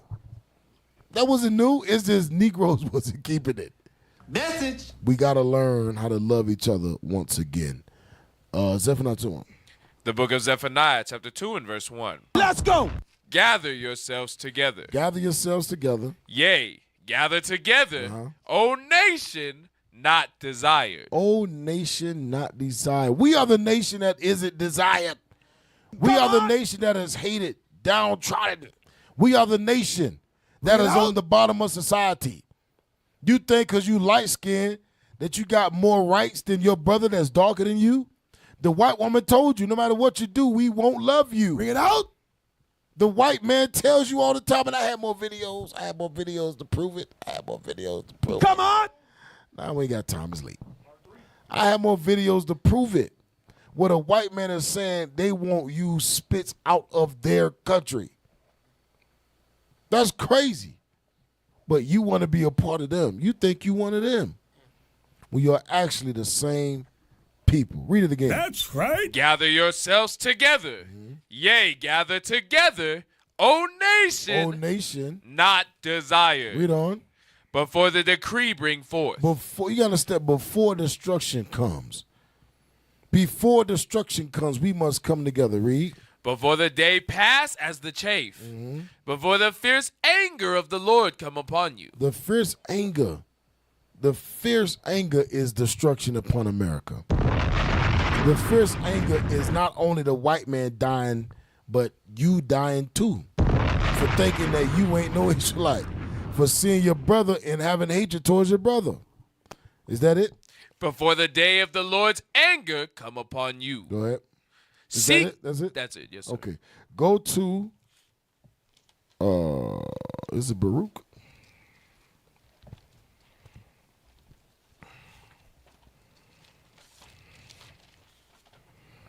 Baruch 4 and 37. And I'm going to end it on that. The book of 4 and 36. The book of Baruch, chapter 4 and verse 36. Let's go. O Jerusalem, look about thee toward the east, and behold the joy that Behold the joy, come on. that cometh unto thee from God. You got to listen. Unity is joy. Unity is joy. Our brothers and sisters coming back together again, like you read in Ezekiel, the 37th chapter, about that one stick back again. That's who we are. We got to stop the colorism. We got to stop the hatred, the hatred towards each other. You understand? We got to stop that. Why? Because we are the same people. You so-called blacks, you so-called Hispanics, you so-called Native American Indians, you are the Israelites. You are God's people. You are one people. Read on. Lo, thy sons who come whom thou sentest away. The Lord sent us away in slavery, cast us away in slavery, where our names were changed. Our children were stolen, taken from us. We was called mestizos and zombos and coyotes and mulattoes and niggas.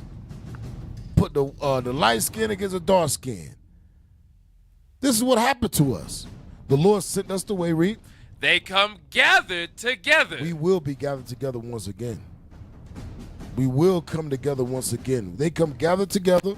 From the east. From the east. To the west. We brought out India. We brought out the 12 chart where it talks about all the countries in Africa, all over the world, and Papua New Guinea, Australia, from the east to the west. Read. By the word of the Holy One. By the word of the Holy One. Rejoicing in the glory of God. And that is prophecy that will come to pass. Will come to pass. We're going to come together rejoicing in the glory of God. And that's redemption. Vengeance. We got to stop fighting each other.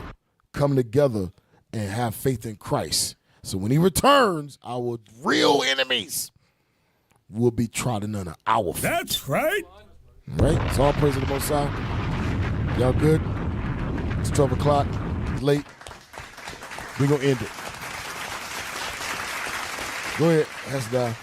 Well, if you're tired of being a mestizo and fighting against your brother, we have a school near you. 9034 East Easter Place here in Centennial, or you can visit IsraelUnite.org. Find a school near you. Make sure you donate to the Booster Club. Boom, right here. Donate to the Booster Club. Continue to help send the prophets all around the world to wake up the 12 tribes of Israel. Come on. We on a mission. Right. You can also do this that we're about to do right here. Play it. I'm going to take a moment to highlight the jacket that I'm wearing. The LM Original Royalty Collection. LM is for Laquamata. This thing has a storied history behind it.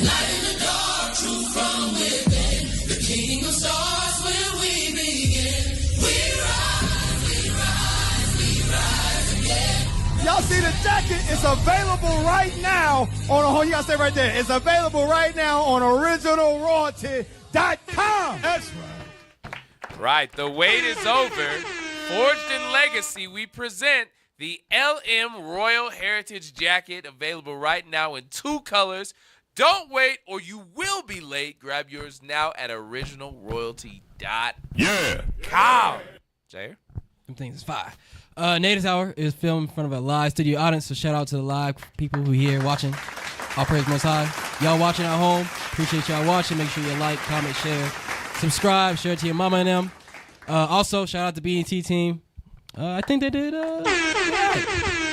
did better than last week, tell you that. Yeah. All praise. Good job, brothers. All praise. Cap. All praise. Hey, y'all. Hey, shout out again, all right, to the bishops, deacons, and all praise to the Most High. All right. Hey, Lord's will, tune in next week. We will not be going over this topic. It will be a new topic, tell you that. You know, some stuff coming out. Some ICE doing some evil stuff here in Colorado. Yeah, Cap sent me some stuff. I couldn't add it to the show. We just had too much to talk about. So, but all praise to the Most High. Hey, tune in next week. All right, Lord's will. That's next right. week, next Sunday at 9 p.m. Mountain Standard Time. All right, all praise to the Most High. Hey, I'm Captain Gad. To my right, Officer Asadai. Officer Jair. Officer Jonah. Officer Yakana. and this is the Natives Hour, home of the 10 tribes. Shalom. Wake up! Tick-tock, tick-tock, tick-tock, tick-tock, tick-tock. Hickory dickory, I know you sick of me, but you a God's enemy. If you live wickedly, don't be an idiot. Follow for trickery, Moses has had enough. Call all the deacons up, and all of the captains, it's time to get active. We never reacted, we swing into action, cause you're running out of time. Yeah, you're running out of time.